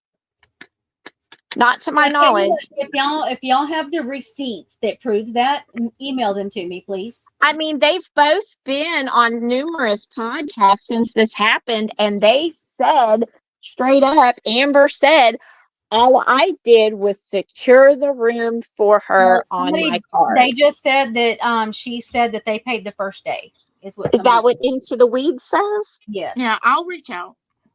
Okay. I have no problem for the days, and Fancy's saying that she paid for all of them. Yeah, I have no issue with that whatsoever. Please do, because Amber just said on all the podcasts and lives and things that all she did was because people asked her if she paid for the room, and she said, no, I just secured it. Did Sarah say after she did the police report that she could barely walk back to the car because she didn't feel good? The video of y'all in the car, wasn't that after you filed the police report? And she fell off. And as far as the video, I've seen the video. I had seen the video before. Sarah knows that I don't think that video shows that she's being assaulted. I was straight up with her. I said exactly what I seen, and that it shows her. Why do I keep getting kicked out of the studio? I don't know, but we should do a drinking game for that. I'm just saying. I've got another friend that we used to go shots because she would fall off 500 times in a lot. Oh, it must be something about the different. If you're on She did it again. Oh my God. I'll reach out and find out. Okay, so what I was saying before I got cut off was, as far as I know, Amber on all of the podcasts and all of the lives she's been on, all she said was that all she did was secure the room. So Michelle said she thought that you were smiling and acting fine after y'all got in the car after filing the police report. really? Well, you were saying that you barely could walk because you couldn't walk back to the car, couldn't feel like you could get back to the car because you felt bad. And then she went live. And I remember this live. I know what she's talking about. That y'all went live and she was like, every case dismissed, or, how she made it sound like that, it was some big deal. But was that before or after? Yeah. Was that after court? Was that after the police report? Because it rolled over to you, or she kind of scanned over to you and you looked okay at that time. Is that it? I got the times mixed up. Everything's just beginning to get clouded. Okay, so when she got in my car and did a quick little live thing and went, talking about how all the charges were dismissed and she won and yada yada yada yada. I wasn't even in the car, and I was still out and talking to the police officer under the tree. And then when I got back in the car, I was still shaking so bad. And I was talking, and she was asking me about what had happened. And I was still shaking, and I had been crying inside the courthouse. And I was still shaking when we were talking. So that's the only time we were in the car. A story that blue guy was grabbing her breast and that it was sexual assault. I've never heard that. No, I said that I felt like he was filling me up at first because the way he was rubbing his chest against my boobs, like he just kept. I've never seen that. I've never seen it said that blue shirt guy grabbed your breast and it was a sexual assault. I heard you say that it felt like he was filling you up, but never grabbing and a sexual assault. And Sarah, and since she's here because she dropped out, she knows that I've seen the video. She knows that I do not think the video shows anything. It doesn't show what it does to her. Right. Brandy's seen it too, and she also agrees. I showed it to my daughter, who knows absolutely nothing about anything, and said, "Look at this video. Tell me what you see." She watched it. She's like, "What am I supposed to be seeing?" I said, "Do you think he touched her?" And she's like, "No, it looks like he's just trying to get by her because she wouldn't shut up and move back. But doesn't look like he touched her." So and like I told Sarah, that's what the court's going to look at too. That's what the court's going to see. I appreciate everyone's honest opinion, but if I can show, if you guys could see where I was standing, where my phone was, how I was positioned, how far away he was, how far he had to walk, and how far he had to walk out of his way to touch me with his chest, you guys might understand the situation a little bit better. And like I said, I want to see what the hotel video shows, because I have absolutely no idea what angle that was being filmed from.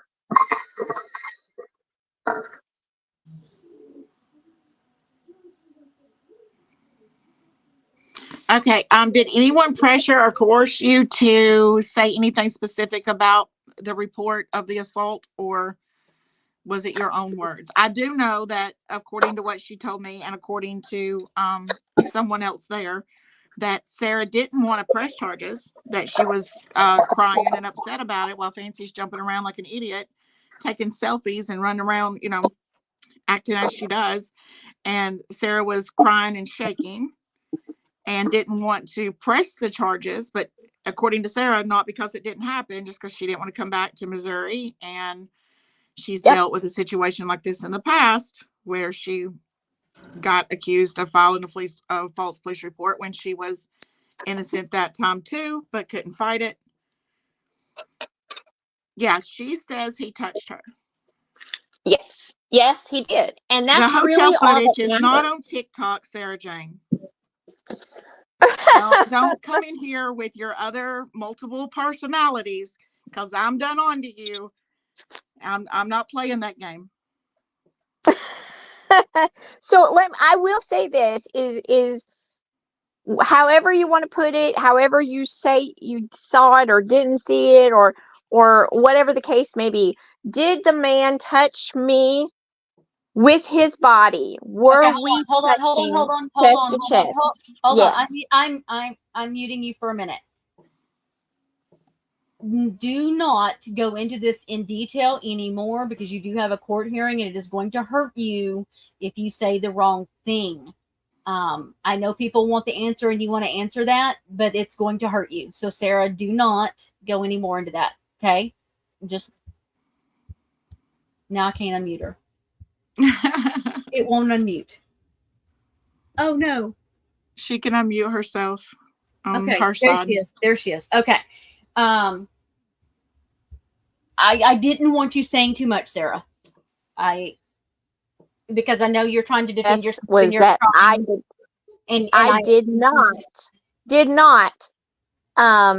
I didn't, because Brandy, you just asked me, was I pressured into this, or whatever, and started to go into it. And I really didn't want to go into it, because there is still this legal case open. The only thing I wanted to address about the legal case was that I did not agree with Fancy blasting the DA or the judge and accusing the DA of committing crimes that he did not commit. I asked her to take the video down. She refused. She cussed me out repeatedly. And then she even put it into writing, and she's got that posted up too. And I do not agree with that. And if the DA and the judge are listening, guys, I am on, your team. This was wrong. She should not have done that. And I had nothing to do with it. Fancy and I are not the same. And these are two separate cases. And I hope to God that I am judged separately. Yeah. And that's all I have to say.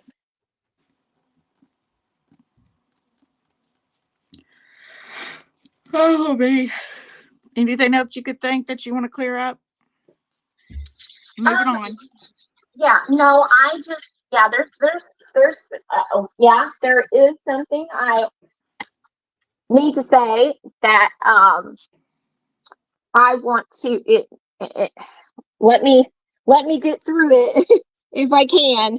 I wanted to say that during the course of these last few months, I fucked up. I mean, have you guys ever seen that Will Ferrell movie, the election, the candidate or whatever it is, where he's just like, he makes that call and leaves that awful message on the answering machine, and he's just like, I fucked up. I feel that way. Like, I wish I could just play that clip, because I did. I made 2 posts that I deeply, deeply, deeply I'm sorry. I made one Facebook comment, and then I made one comment on TikTok, and I deeply regret it. And I deeply regret anyone that I may have hurt when I did that. I was lashing out from pain and anger, and I normally, when I'm attacked, I take the high road, but I was literally at my breaking point. I was under an enormous amount of pressure. I was getting all of this crap blasted in my ears by Fancy day and night. I mean, I wasn't eating, I wasn't sleeping, and I said things that were horrible. And Kendall and I have discussed this, and it broke my heart. And when I was messaging her back in March, I was just hysterically sobbing, and this is something that the that they were the comment and the verbal comment were directed toward, that I have privately apologized to and spoken to, and they've accepted my apology. I've accepted their apology, and we're trying to move forward. But I have to. There's two rights don't make a wrong. Two wrongs don't make a right. I I have to take responsibility for what I said, and I am deeply embarrassed and ashamed at the things that I said, and the people that I hurt. And also, Kindle has made me realize, and I didn't see this because I looked at myself and Fancy as two completely separate individuals, and that, I was trying to help her, but I guess to people watching, because I was on the panel with her, it made it look like I was condoning her behavior, when in fact I wasn't. There were many arguments before lives and after lives and during recording, where, I did not condone the bullshit that she was saying. But because I was sitting there, Kindle made me realize that people saw us as one and the same, and I didn't see it that way at all, at all. And I'm very, very sorry for anyone that I hurt, and I hope that people can forgive me and also understand that Fancy and I are nothing alike, and that I was not condoning her behavior, and I am deeply regretful. Yeah, and the people don't. There has been a lot of conversations behind closed doors, private conversations, a lot of accountability that didn't happen for the internet to see, but a lot of deep discussions and healing has begun. And Bree has talked to Sarah, actually a 3-hour conversation, and I was And there. I They believe both Harley wanted me Kim, there, so I was there. I believe Harley And Kim and Sarah had a conversation as well. yeah, Harley Kim and her had a conversation, and I said I was there, and they both. I'm not going to say they let each other have it, because that's not how it went about. But they both were very raw, honest with each other, and started the healing process there. And Sarah understands how what she did, after Bree explained it, that what she didn't just hurt Bree at the moment.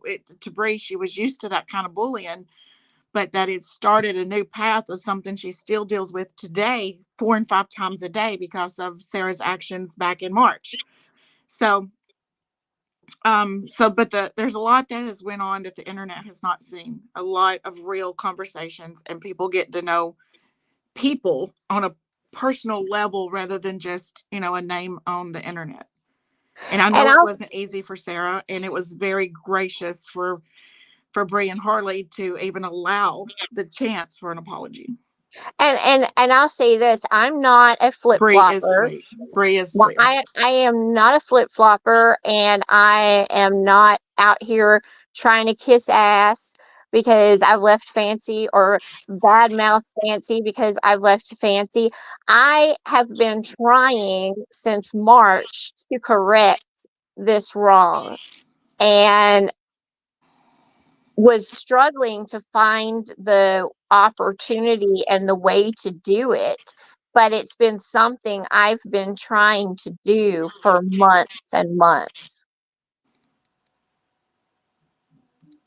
And it's a long road, and it's a long process. And things take time. It takes time to see the change. It takes time to see the differences, and see that people are no longer caught up in it. Um, I've been there, so I know what it's like to be caught up in the circus that is April, and you don't see everything clearly until you walk away, and then the scales come off your eyes, and so it does take. That's why I'm probably more understanding than a lot of y'all in the chat are. You're probably more understanding than I am, because I've given this poor girl hell. Because I love her to pieces, but given the child hell. There's my bitchy witch. Yeah, but I appreciate that Kendall's been honest with me, because I did not see myself the way that other people were seeing me, and she helped me to understand that. Right. And that's why, even when we talked about doing this live, I made sure to explain, there's going to be people that have hard questions, and they're not going to be understanding, and they're not going to be accepting, and it's, don't take it to heart too badly. People's been a lot better than I thought they would be. They've been good. There's been a few little hiccups, but it was a whole hell of a lot worse last week. Yeah. So, it takes time, and I understand everybody's questions and concerns, and the way people are not understanding. I get it, and I absolutely respect that. People are allowed to have different views and see it differently, and not agree and not trust. Well, that's one thing with Sarah, is I have to say she still stands on a lot of her opinions, about Gypsy, and I'm not going to try to change her on every. I've tried to correct some things that I know has been wrong, just so that she could see that, there's other ways to look at things. But I am not nowhere near wanting to change her stance on anything, because I have no respect for a flip-flopper. Like, if you're going from one extreme to the other, you still have no credibility.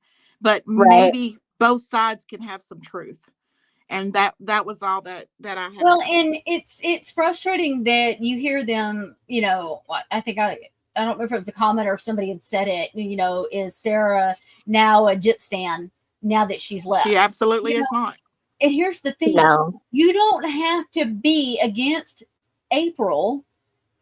And hold on. You just because you're against April doesn't mean you support Gypsy. Y'all have seen them in my chat. There's several in here that do not support Gypsy, and it doesn't. One isn't the other. They're separate issues. Yes. And my issue with April is the same that it has been for a year. It has nothing to do with Gypsy. Her and I argued about Gypsy years ago. Mm-hmm. So it's not about that. And it's frustrating to me when they do the whole, they're a Gypsy stan. Guess what? All you're doing is pushing me to be even more a Gypsy supporter. Because don't fucking come at me that way. I have the right to have my opinion on somebody, and from my experience. And I can assure y'all, Sarah does not have the same views that I have on Gypsy. We just, in the conversations, it goes for a minute, and then we change the subject so that we're not arguing. And the only thing I've asked, in which Sarah has been respectful for, is just I'll respect yours, you respect mine, because I'm, and I've been tough on her about that too, because I know some of the things that she's got in her head. I've seen other proof of, and know that she's dead wrong about some things, and she's been open to hear those things. But I am not nowhere near like, well, you got to believe my way, or I'm not going to help you do what we've been doing over the last month and a half, because I would have no respect for her if she did. I just want the Kool-Aid out of her head, I guess. Right. And I guess people just don't understand what it's like when you are getting, when you're spending 4 to 6 hours a day on the phone with someone who is blasting into your head all of this information, and then you still are turning around and you're working and you're researching and you're writing and you're putting together productions, and then you're not getting any sleep and you're not eating, and you're it's just, it was just too much. Just Yeah. way too much. And also, with my health, um, I was very upset when Fancy made the comment to me that 6 months in jail was nothing to her, that she could do that standing on her head. And I'm like, I would be dead in 6 days. And that's not a lie, because they will not give me the medications that I need to survive. You know, 6 days in jail, 2 days in jail would be a death sentence for me. So that really upset me and pissed me off, because I was like, and you're supposed to be disabled.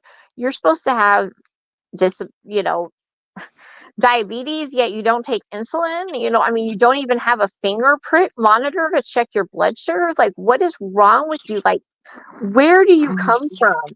Like, what is going on? So Tori and I talked about this back in, I don't know, February, March, and we should have finished doing the deep dive study on it, because we did have some professionals that were going to help us do this. There is a real link in cult mentality on social media, and dealing with April and the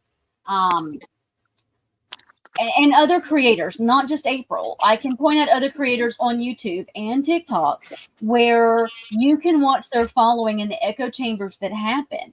It is cult mentality. And when people finally walk away from that, when that veil comes off and they start seeing things and questioning and they walk away, then it becomes, once they've sit outside for a bit, then they start seeing it. Because I can remember when Sarah first was walking away, she hadn't even completely walked away. I told Kendall, I said, she's still seeing it as April. She still has April's eyes. She hasn't, and so it took, and there's still moments where I still hear it, and I'm like, oh, there it is. And so it takes time. There's a deprogramming that happens even with this kind of stuff, and it's not easy when you have to sit and take your own inventory and really look at your involvement of the cult mentality and the damage it not only did to others, it did to you. Because it's not just damage that what Sarah's words did to, let's say, Bree with those comments, that was damage to other people, and then there's damage within herself that she has to look at and go, man, I gotta fix this shit. And so it's a process. Very true. It's a long process, and I think that's why I'm so passionate about cult mentality and cult behavior, and how it, especially how it plays out on social media. And it's frustrating to me because I hate a fucking echo chamber. I don't want my chat to be an echo chamber with me. Half of the people that support me and that are my members, we don't see eye to eye on, I'm going to just say Gypsy because that's what everybody fucking talks about. We don't see eye to eye on that. But there's a respect there, and I don't want them to say, if I sit here and say, well, it rained golf balls today, I don't want them to go, oh my God, did y'all see that? It's raining golf balls with Brandy. And so, because that's stupid. Have your own opinion, be who you are and stand on your beliefs, and don't echo somebody because you're friends with them. Kendall and I don't always agree.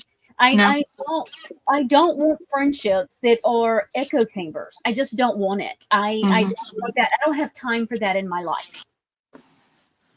Yeah, and it was just I think that people that are narcissistic have a way to just find people that have codependency issues, and I don't know how they find them, and then I don't know how we fall for it, but it's like it's hard to explain. And I can't tell you how many times that she made me cry. I can't tell you how many times that we would be doing a recording and she would start screaming at me and cussing me out. And I just began to shut down. anytime she would get loud, would she got me to the point that I literally barely spoke to her the last 3 days of the trip. So I have this friend who is a psychologist, and I've talked to her in great depth about some of this April stuff. And then somebody left a message or a comment on one of Brandy's things, which led me down a rabbit hole. And overt narcissistic person has the characteristics of being outgoing, arrogant, entitled, overbearing, um, a exaggerated self-image, needing to be and surround themselves with people that praise them and admire them, um, competitive, and very much a lack of empathy. And from what this person, oh, they have this grandiose, um, Yes. characteristic too. And by what we know that we've seen, and the definition of an overt narcissism, I mean, she just checks it off. And so Every that means box. that if this is true, and this is what, it is a narcissistic personality and it's that type, she can't help who she is. It's just, There's an interview that we did years ago, and I can't remember what the author's name is right off the top of my head. She did a Chris Watts book. And in the book, she has this checklist for what a narcissist, you have to have so many of the number. Like I'm going to say 12 of the 18. And I don't think that's the right number. I'm just throwing that out there. mhm. And I'm reading the list and I'm like checking it off. I called Tori, guys. I'm like, Tori, holy shit. She has like all but one. And she was like, you're just now figuring that out. And I'm like, I know, but oh my God, it's like right in my face now. So, Right. I mean, it is there. Um, so S.L. Connolly said, what drew you to April in the beginning? Well, she also asked, you said you reached out to Fancy first. Okay, I reached out to Fancy first with my theory on the case and with evidence to give to her for her to look at and for her to research, okay? And for her to do whatever she wanted with it, and she did. And then it wasn't we didn't really speak, but just here and there. And then I did not watch the lives because, like I said, she brought me after I gave her the theory and the evidence. She had me come on. She kept inviting me to come on and come up into the panel as a special guest. I came up twice, and both times it was a disaster because there was a huge fight in the chat, and I was never able to get out what I was there to say.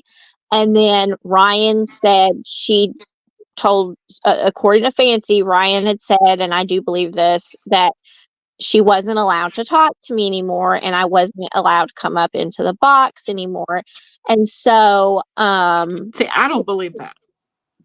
I believe that's where you're still buffaloed by April and believing that she's truth. I know Ryan never really cared for you, but it was mostly because you come across, and I told you this before, you come across to me too as, really wanting to be in that spot because you had wanted the attention. I know now different, but that's how it did come across. But April would tell you anything. so so then after they parted ways, before they parted ways, then April began reaching out to me. And like I said at the beginning, if Conley, if everybody would listen to me, is that she came to me with the I need you. I need your help. You're the only one that can help me. And I thought that I could fix her. I thought I could make her better. That is my flaw in Mm-hmm. having a codependency issue. Yeah. I mean, Ryan might have told her that. I mean, Ryan, wants to stay very relevant. So she might have told her that, but you can't believe April at all. So who Right. knows? Who knows? Brittany says, how do we go about helping the victims of Fancy who have given years of their lives for this woman? That is why I will continue to offer my platform and my ear to them, because those of us that have been there are going to be the only ones that understand and can and I won't let these turn into bashing April episodes, even though I'm all about it, because I can be petty with the best of them. I mean, she has turned me into a flat out fucking mean girl. I ain't gonna lie. When it comes to her, and I have no sympathy there. I just don't. She has taken my empathy for her out with the shit she has said about me this year.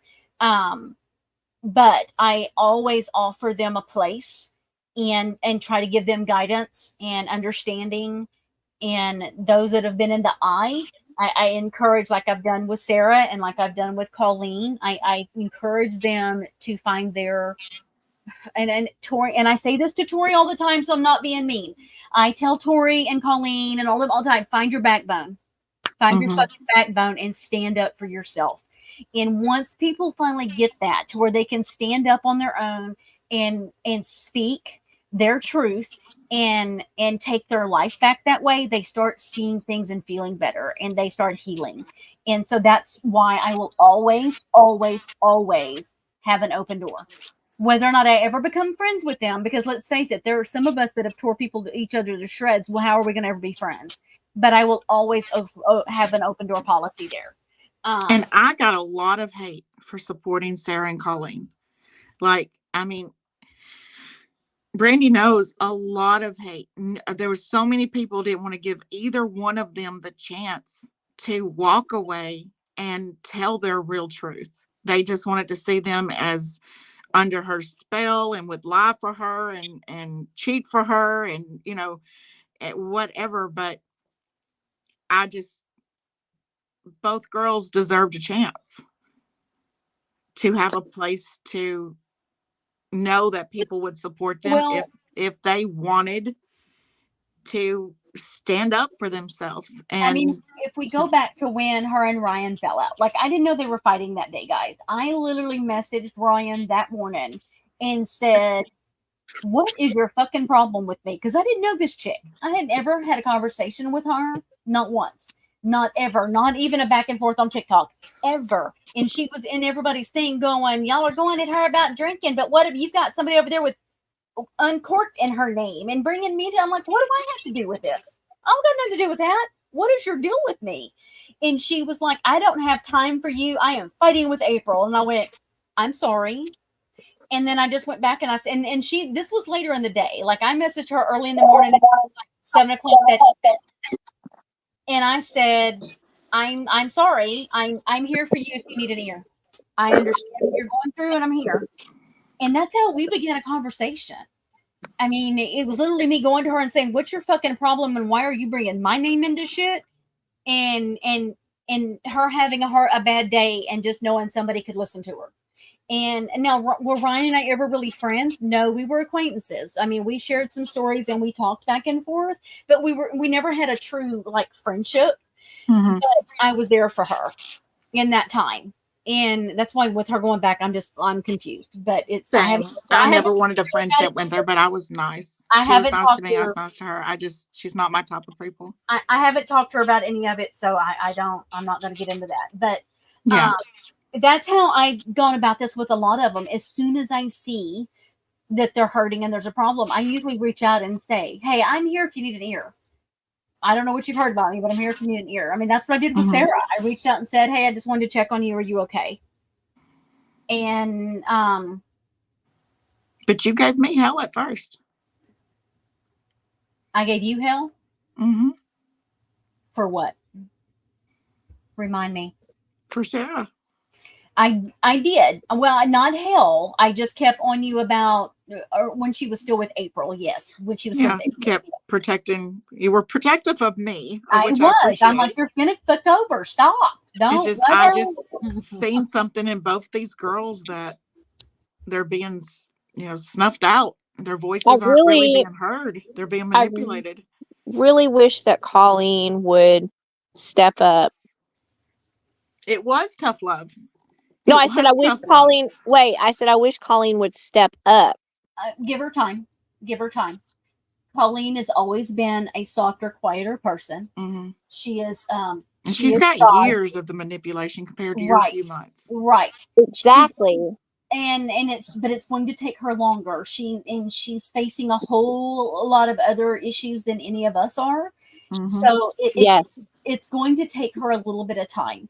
Um But I want her to know that she's got the support, and I hope she does take a stand because everybody's ready to for her to take a stand.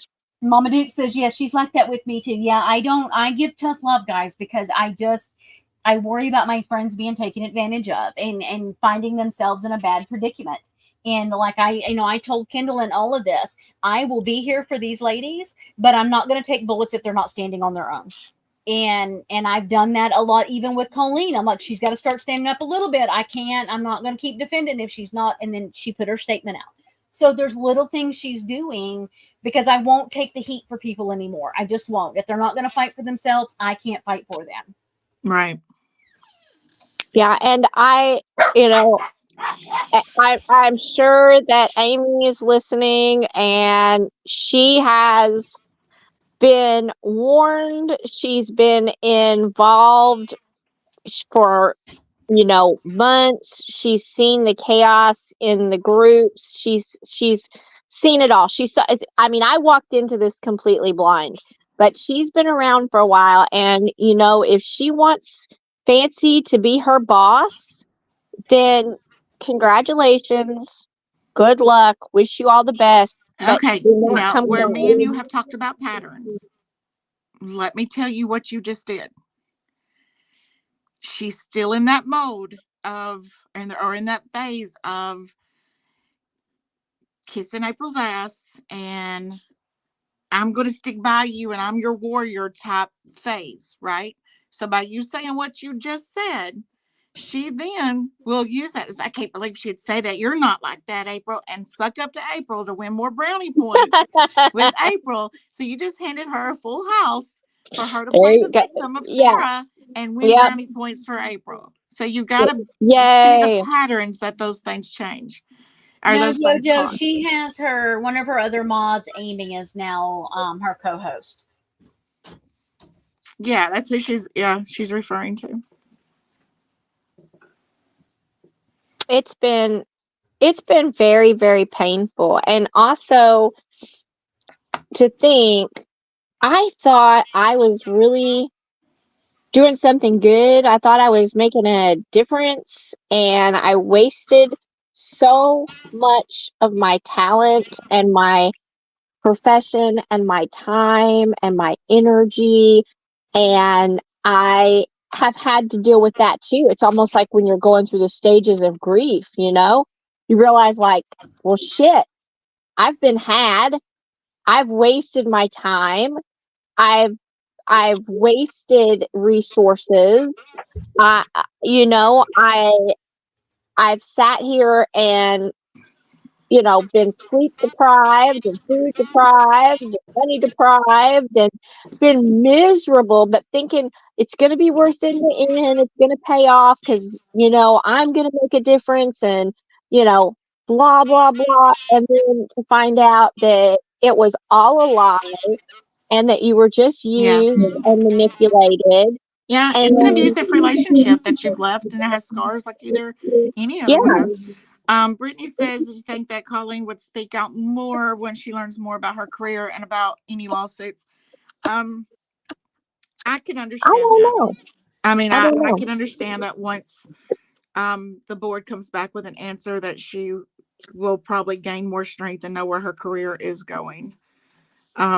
I hate that that I'm the one that filed the complaint, but I also know if I wouldn't have filed the complaint, um, We also know you're she would not the have only kept on complaint with that this was filed. manipulation of Colleen. And Colleen would have, like Colleen has said, there was things that she would sit there and say, and I would just agree with her when I knew she was so dead wrong. So I think Colleen will get stronger. And that's exactly how I felt as well. And so it broke my heart when you told me, like, okay, everybody sees you guys as the same. And I'm, no, no, no, no, no, no, Sarah, do you know that there is somebody, and this happened on Reddit months ago, and to the point of this person, if they do another Reddit, they block me because I was with April when her and Don DeSalvi, and that's a fake name, so I'm going to use it. I just want to make sure it wasn't it wasn't the Dawn in the chat. It wasn't Mama Dukes. It was the other Dawn. I know which one you're talking about.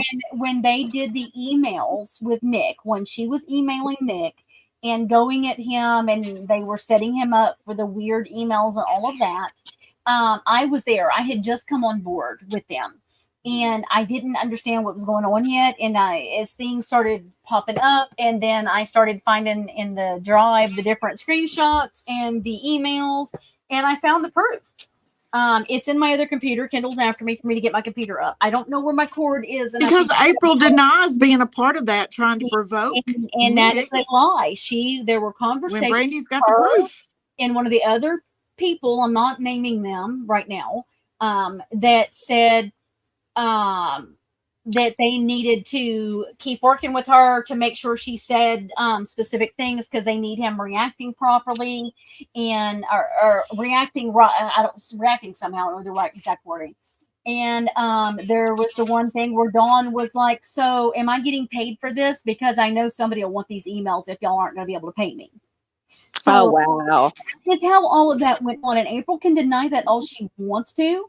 And I will call her a liar every time. And you can bet as soon as I can get into that computer, I'm going to show it because I have it. And because that's what she doesn't understand. She puts everybody in the fucking drive, and most of us downloaded the drive, so we have it. I didn't. And so, well, she'd already put everything out by then. Yes, Michelle, she was involved in that. She denies it, but yes, Brandy's got the proof. She wasn't sending those emails, but she was helping Dawn write the emails. And giving her ideas of what to say in order to get him to react. And I questioned her about that multiple times, and she lied straight to my face. Because she doesn't think Brandy's got the proof. I said, I said, look, just between me and you. It was when she was against him. Did you, were you helped? Because she always said it was Christy and Gypsy, right? This was in 2019, Michelle. Right.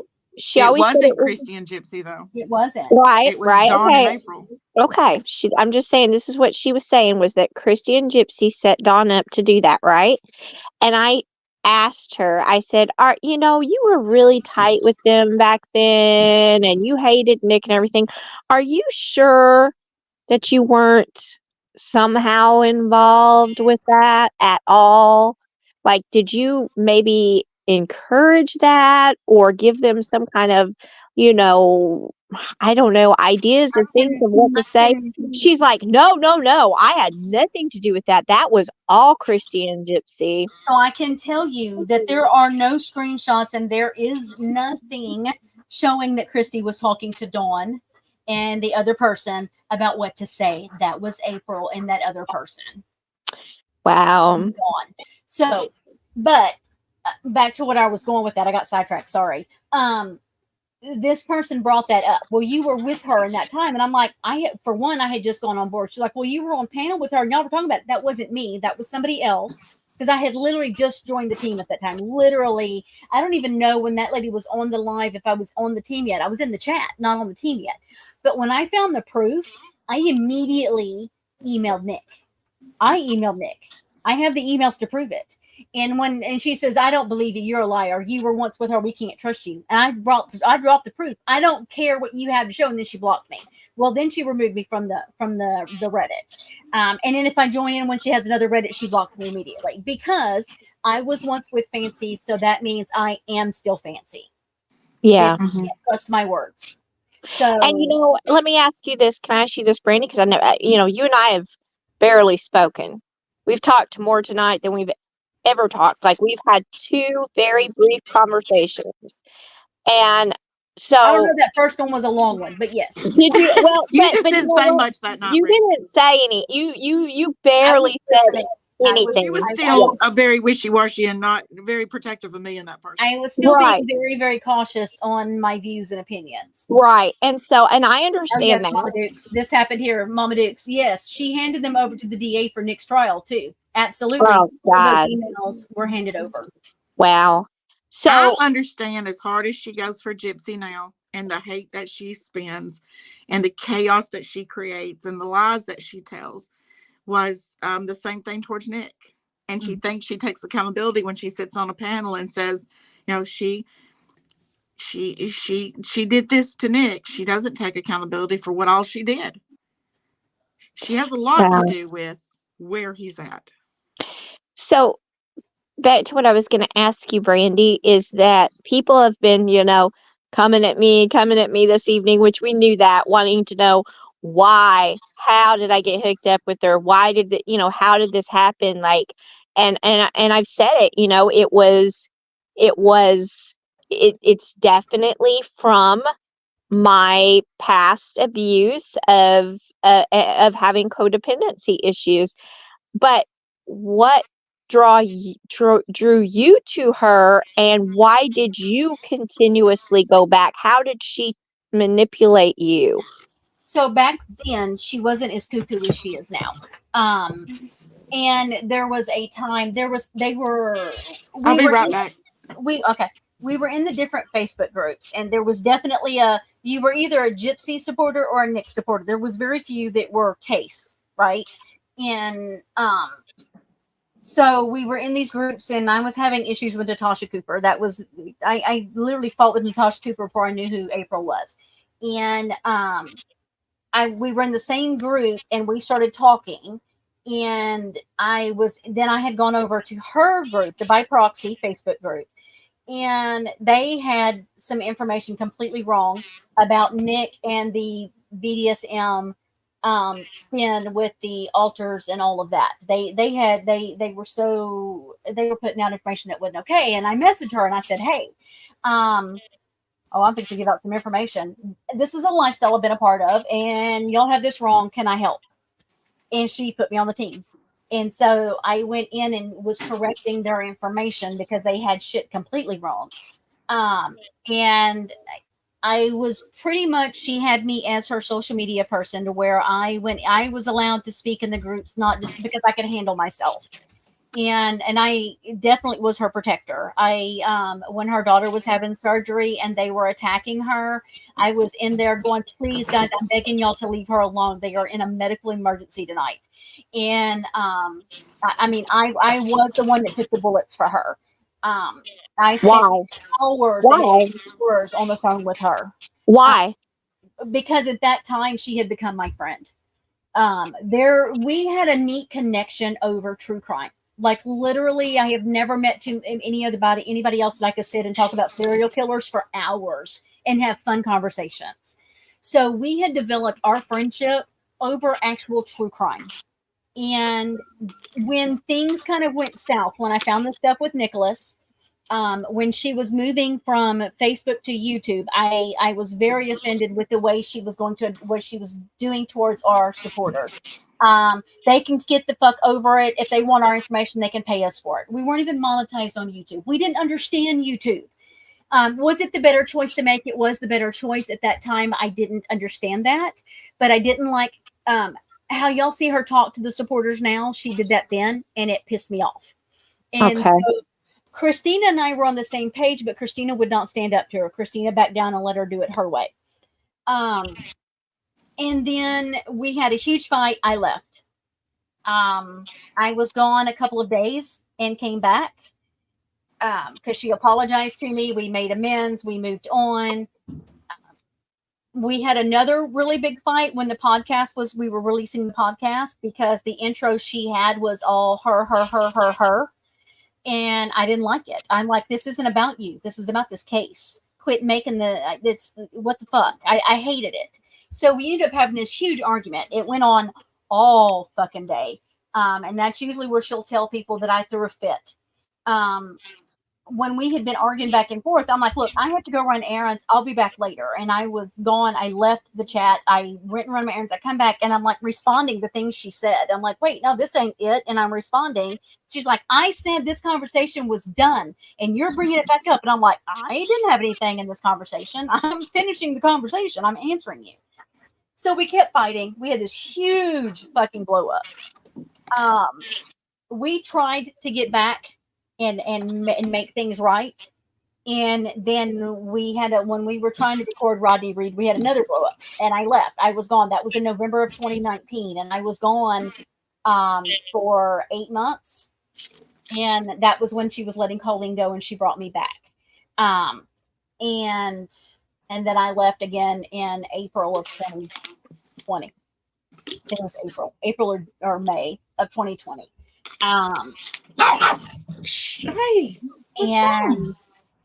for me, when I went back in 2020, my friends and my witchy bitch down there will tell you, she was one of my dearest friends. They were so confused when I made amends with April at that time. They were like, what the fuck is wrong with you right now? I mean, they literally thought I'd lost my mind because it had been bad. Like it was flat out war. And for me, I missed that friend. I missed the person that I sat and talked for hours about serial killers. Like we would do weird deep dives and just talk serial killers for hours, and our school shootings for hours, and the policies and these things about cases. And I missed that friendship. What I had not learned at that time was that she was mimicking what she wanted for the friendship. It wasn't real. It wasn't. And I did not understand that at that time. It took me a long time because when I had developed my friendship with her, I had come out of in 2017 and into 2018, I'd had the worst mental health crisis that I'd had in a long, long time. I was nearly hospitalized. I discovered that I could cut myself and get rid of pain. Oh yeah, I'm sorry. Yeah, it was really bad. And so as I was coming out of that, my husband had gotten another job and we moved from our hometown to West Texas where I knew nobody. And then I had such a horrible mental health crash there, trying to just, out of my element, away from my kids. She's back. And it was just, I was still struggling and I was still trying to get my footing. And you were lonely. My mental health was just not at its best. And that time away from April after 2020, after the debacle in 2021 when I left, and that was a whole other shit show in and of itself. I spent a really long time getting my health back, and I mean it took. It was really not until late 2022 because of my physical abilities with my back and not being able to walk and the pain that I was in. I really had to look deep in me and heal. And so when I went to her when Christina passed away and I said, hey, I am reaching out to you to send my condolences. I am truly sorry for your loss. I truly meant those words. And I was at a place where I could reach out to her and be a social friend, a casual friendship, and it not affect me. I didn't have to be drawn into her world. I didn't need to be a part of any of that because I was finally healthy. I was mentally healthy. And so and she told many people, I've actually got it in a phone call because we were taping phone calls, that I was totally different than I ever was. And she could see the change in me. And that's because I was healthy. I wasn't healthy when I knew her. And there really was a cool friendship with the fucking serial. That's why I get pissed now when she says I never studied anything or never did my work, because we had long fucking conversations on serial killers. But that's kind of how I stayed drawn in. Yeah. It seems like she really truly knows how to seek out individuals. She has like this radar, where she can seek people out. I think that she can use and manipulate. She does. She has a magnet for it. Right. It's Thank you, Ellen Dragon. It was a very long, hard battle. I am such a totally different person now than I was in 2022, and before. how did you do during so it was kind of like, was this contributed, like a lot of people have contributed a lot of mental health issues to COVID? I don't think it was because I had developed agoraphobia, so I COVID got that. COVID I'm didn't borderline bother that. me. Matt, Like stop, baby. I was perfectly fine staying home, and we didn't. My husband kept working. My husband was in a field that they never stayed home. Mhm. So for me, staying home with my animals was fine. Me and my kids and I all did things together. We still did a lot of public stuff when we could. Texas didn't lock down like other places. Yeah. Um, it was, but my mental health for me, through the other crisis and it trying to build out of that and the crap um, that mentally she put me through. That's why our blowups were so. When I tell y'all there were fights, like I'm not even kidding, it was World War fucking III, and Wow. like we said some names and we said some things to each other and we were mean, and I won't take that away. I was mean, because she would push me to be so fucking angry, and but when my I had my second knee surgery and then all of a sudden felt paralyzed in my back and nobody could figure out what was going on. I spent thousands and thousands of dollars trying to figure out why I couldn't walk and couldn't stand for more than Yeah. like 2 minutes, and like even getting up trying to go to the bathroom, I would go on myself because I couldn't make it to the bathroom because I hurt so bad. And I can tell you what, when you've had a loss of your health physically, um, it changes you mentally and It does. emotionally. It does. I was in one of my worst times, I think, ever through that because my husband was out of town working, and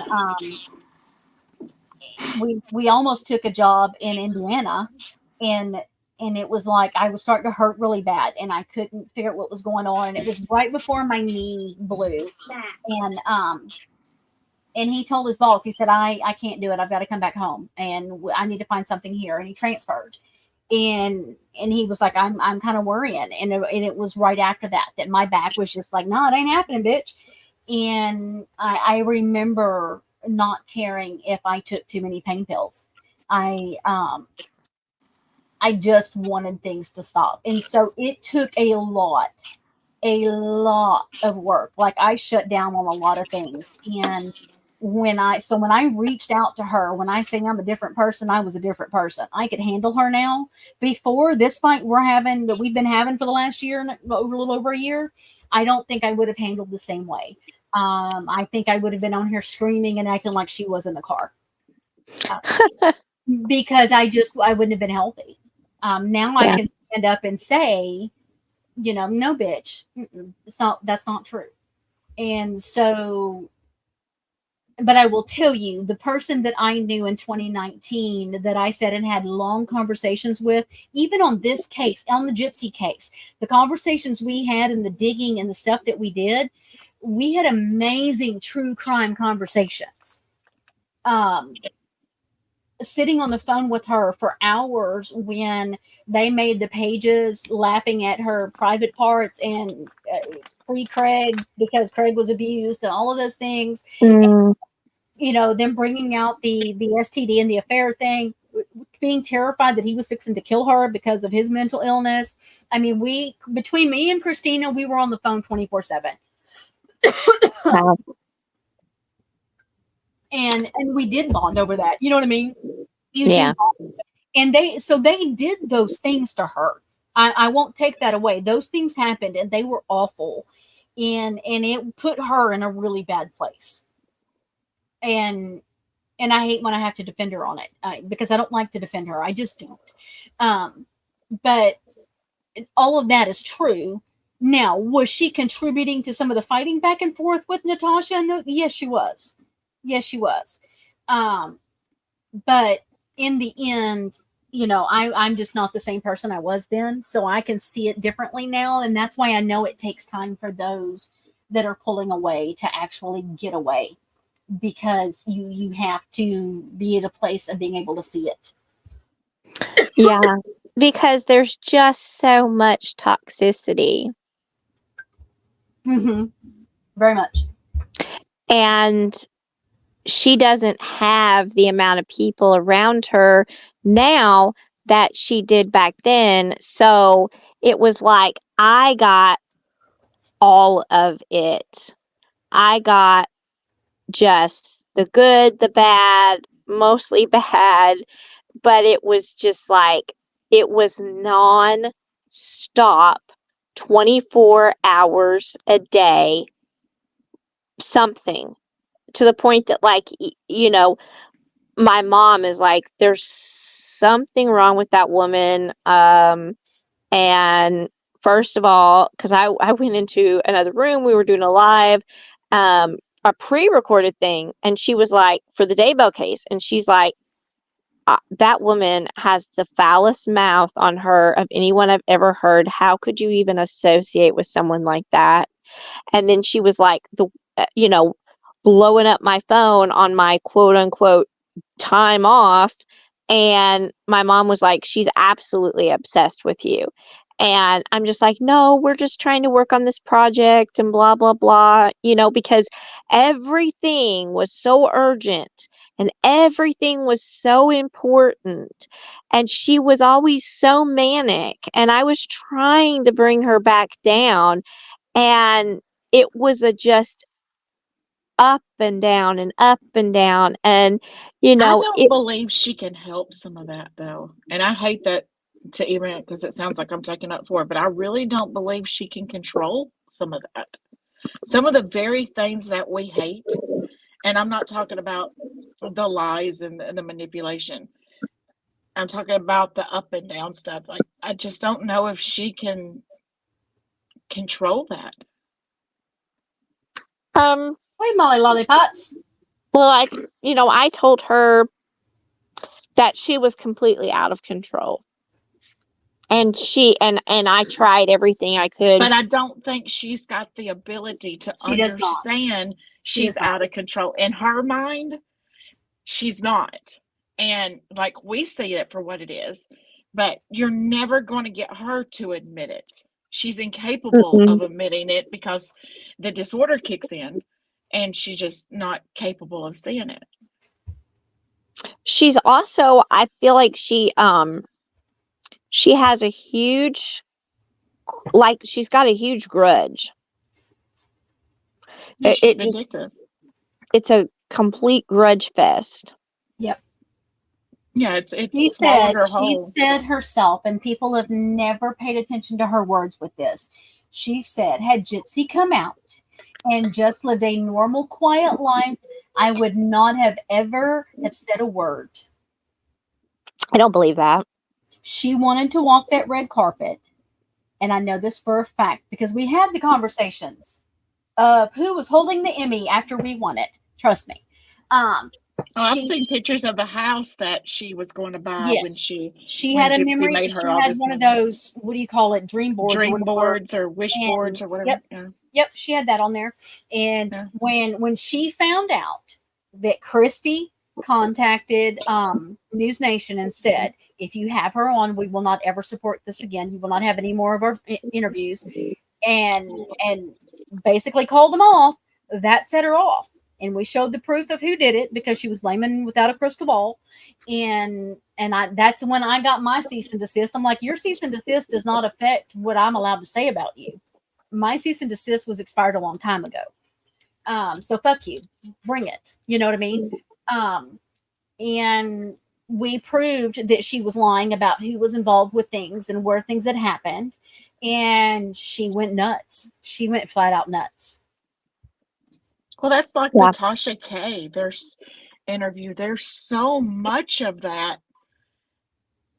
there's proof of lies. And she she sat there with her whole chest with that woman and said some of the things that she said, and she knows it's a lie.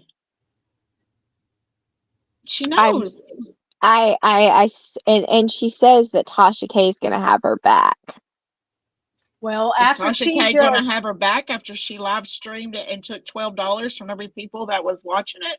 she just sold Yeah, paywall content, and just so you know, April, because I know you watching, when you use somebody's paywall content, that's a big TOS violation, honey. I wonder if well, Tasha will find out. I mean, it's like Tasha pays for the whole kit and caboodle, you know, the whole trip, and Right. maybe even paid her. And the way she's going to get her money back is through the views and the paywall and all this stuff. And you know, I know people live streamed it, but that's completely different than posting the whole thing up on YouTube for free. Right. People are still actively promoting that to get Tasha K's, people to pay for the paywall $12 to see it. Well, And because she's Tasha just, wants to make her money back for the trip she just paid for. no shit. That's what I'm How saying. That's how what I'm saying. disrespectful. How That's what I'm disrespectful. saying, is that is what I'm saying. That is the essence of April. She has no fucking self-awareness. And I will say this, her behavior in Missouri was absolutely abhorrent. Every time I would tell her not to post something because it was braggadocious or obnoxious or just in poor taste, she would basically tell me to fuck off, and she would do it anyway. And again, When that's that disorder that she can't grasp what self-awareness is. And when she was going crazy on Sir Morbid's live, and I'm like literally laying over in the bed with trying to pull a blanket over my head, and she's fighting with Nina in the comment section on Sir Morbid's live and screaming and flipping the laptop off, screaming "fuck you, Nina," like at the top of her lungs, where everybody in the freaking hotel room could hear. And I'm like, stop. And she's just like, no, fuck you, shut up, I'm doing this. The Well, she's obsession done that with the quick. internet is, like you said, she got up and went to the internet before she didn't even go brush her teeth.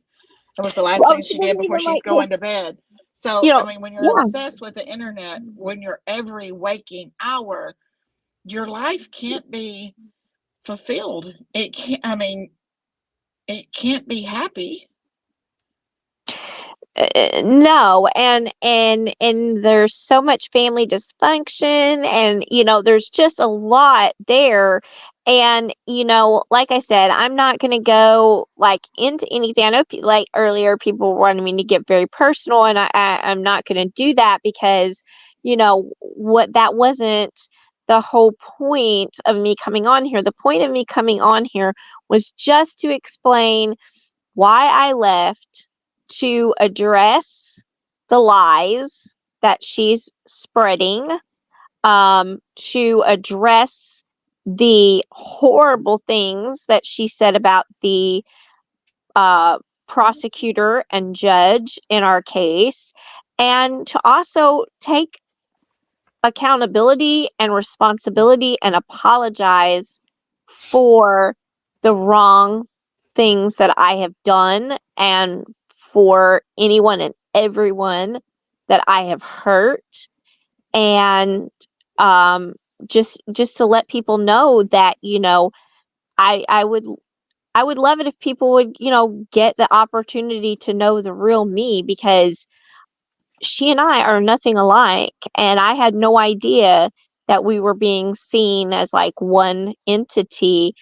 Um, and Well, like I that told makes me feel Colleen, bad. what I told Colleen is, Colleen, she absolutely believes in the abuse that Gypsy dealt with, and she didn't know how to correct April. And I said, but that's where I ended up filing the complaint, because you never did correct her. and you let her say these things and mold your research into 100% of the answer, which then hundreds of thousands of people ran with and will fight you tooth and nail because they've got this ideal in their head, even though there's so much proof that goes against that. And even though Colleen says, but I didn't agree with her, but you did allow her to publicly do it and say it, and you didn't correct her. So when you didn't correct her, then people assume that you are acting that unethical and that you're allowing medical records to be paid, sold behind a paywall and taken away as someone's dignity, that whether you believe they deserve it or not, you're a nurse and you're not a YouTuber. You're a nurse. And that's why people feel the way they did with Colleen, is because she wouldn't correct Fancy. And she'll tell you, she said so much that I knew was not correct, and I just went along with her. And I get it. I don't get it because I could never allow myself to be in that position. But being as close as I am to Brandy and hearing how engrossed you get in, who she is, and even then the fear of what she'll do to you if you do stand up to her. I mean, I get how hard it is for certain type of women to not be able to correct someone. But Right. then it takes your credibility and your reputation away, and it's hard to get back after you lose it. Right. And Well, and it's not just with being considered as one when you're with her. People see me and Kendall as one. Yeah. Including April. I mean, that's what she, of which we have very different views on things. Right. And she came at me because Kendall filed that report, because Kendall had just been on my live. I think there was one live she had come up, and she was like, well, she's on your panel, so it's your fault. And I'm like, what? How is that? Of which I did everything. Like the last Brandy had actually heard, because I did a lot of research before I did that complaint, and I talked to a lot of people in professional positions and got their advice and got their opinions. And so it wasn't something I just did because it hit my own life, what was being done. So I wanted to make sure that I was coming at it in the right way. The last Brandy had heard, I didn't even know for sure if I was going to do it, that I pretty much had backed out of doing it. You had told other people not to. Well, I did that on purpose because I didn't want a lot of people filling out complaints with a bunch of bull crap that just looked like internet drama instead of the real purpose of what was being done. Not right. That my story was any different, but I didn't want just a bunch of hogwash being sent up there, and instead of the truth, the real truth. And like I said, I did weeks of diving into the Nurse Practice Act and talking to people that holds her same type of title and people that holds titles and education above her, what their opinions about everything was. So, but the last Brandy had heard, I wasn't going to do it. Or if I did do it, it was to promising other people, if you don't, I will. But I don't know. But Brandy did. She got attacked for what I did. And then when she started reading the messages and telling the world that I said, if you and Pink Hat don't leave my friends alone, I won't turn in the evidence. And that was blackmail, when your name was never, ever mentioned. I never saw my name mentioned, but I mean, no, I was your name was never mentioned. Like, but you got to understand, part of the way that April manipulates people is she tells you, like, oh, so and so is talking bad about you, and so said this about you, and so said that about you, and that puts you like on this defensive, and just scatters your brain. But you should have also known, every time I had a problem with you, I come to you personally. Mm-hmm. I mean, even when me and you were bull horns into fighting, I would come to you privately.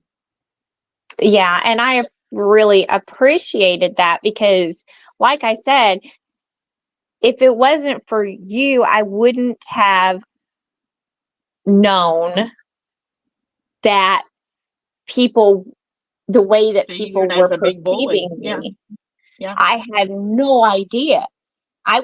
Because my views and my opinions are very different, and my heart is And there's just still a lot of different. people that's going to feel that way.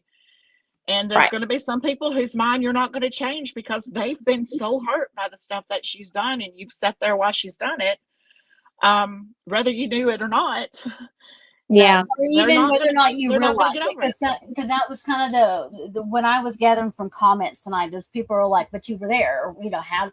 And sometimes we're just blinded and don't see it until after the fact, and that happens sadly. And it just takes some time. Right. And I hope that this evening turns out to be a positive step in the right direction, I think so. because I am genuinely, truly, from the bottom of my heart, very sorry, and I am not, and I would say, I'm a good person, and I have a good heart, and that was part of how she suckered me in, like, I need you, help me, And I know I've been hard on you, like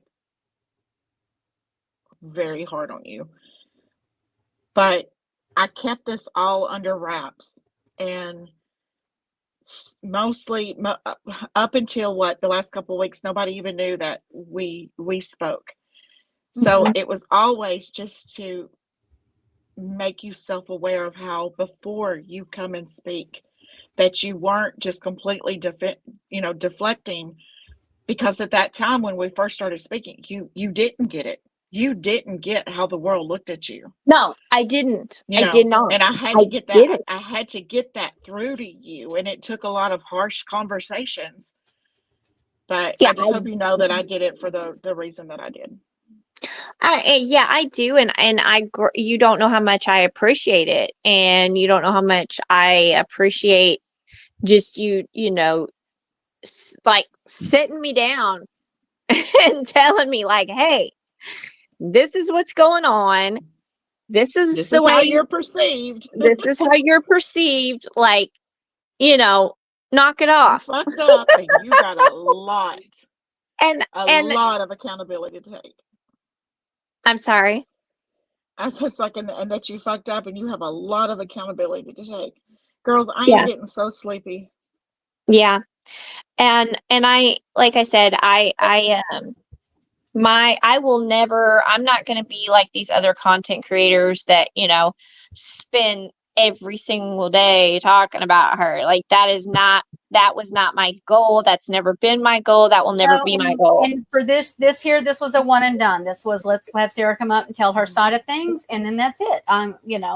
Yeah. And my advice from here is that after this, there's going to be still a lot of conversations and people still coming at you. The best thing to do, if you didn't get to them tonight, they don't watch this and understand where you're coming from, is not clap back, because then you're going to play the ping pong game. Find your people, find your tribe, find the people that's going to give you comfort, peace, and support, and let your own actions speak for themselves. And people will gradually grow trust, or they won't. But those aren't your people if they're not willing to give you a chance. You're not going to make everybody happy. You don't owe everybody an explanation. You owe the people that you hurt and the lives that you touched explanations, of which you've done a great job working on that. So just, people's going to come at you in comments. You don't owe those people explanations unless it's someone you've touched. That something you've done has touched them. You can fight this battle for months on, and you're not going to win. Yeah, I tried not to look at the comments tonight, but I did see a few comments, and I wish I had not even engaged in those comments, because they were from people that were from the old group, and obviously, as you can see, they have an agenda, and I was those people don't affect your life. So Right. ignore And them. I was very shocked that out of all the people on the internet, that it would be those people from this group, old They were group, that trying would to stir. They come was trying to in. stir up shit before we even went live. So those are not your people. You don't need those people. They're not going to affect your life either good or bad. Just Kim. block and move on. So let But me. girls, Right. I've got to go. I'm gonna do a little literally in my- commercial real quick. Well- If you're still watching us, make sure you jump over and give us a thumbs up. If you have not already, I appreciate it. And Kendall, thank you for helping facilitate these conversations and thank you for, you know, everything that you've done. And you can't imagine how much I appreciate it, because I really needed to see the truth. You're welcome. And Tell if you what, you though, guys after you and Yeah. Colleen, I'm done. Kendall's exhausted. Kendall needs a break. I'm And done. if you guys are Big Brother fans, we are going to be doing a live tomorrow at 2:00 Central on Big Brother, doing a recap. My mod Witchy Bitch watches the live feeds, and we have some dirty details. I won't be there because I'm not caught up yet. It I'll be is, supporting you, but I won't be on the live. it is. I've got to finish watching all the stuff she sent me, because she sent me like a shit ton of stuff. So tomorrow, I've been too 2:00 involved in these Central. girls to do anything. I know you've been. Mama Kendall's been taking care of. She's got too many kids. She's like with the old lady in the shoe with like a million kids. That's what I've been feeling like lately. My little support circle, the girls that are my support circle, got to give them a shout out too. You know, they've had to deal with me.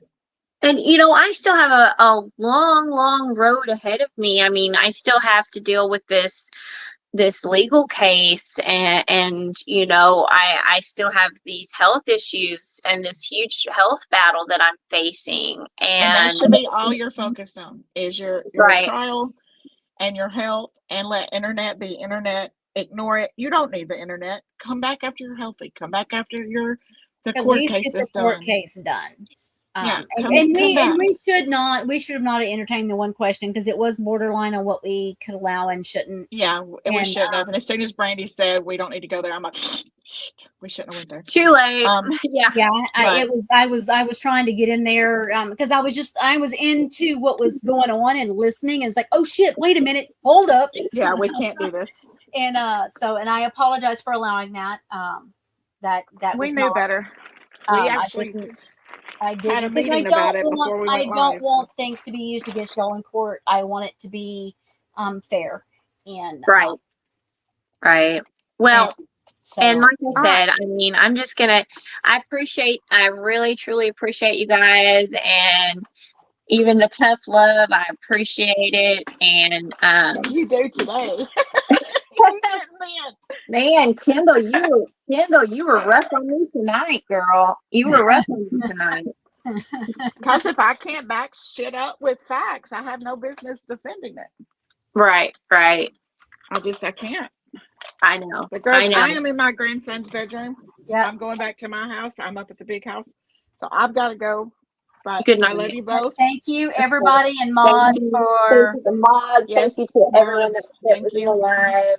And I really hope everybody has a great week, great weekend. I know everybody's getting geared up to head back to school.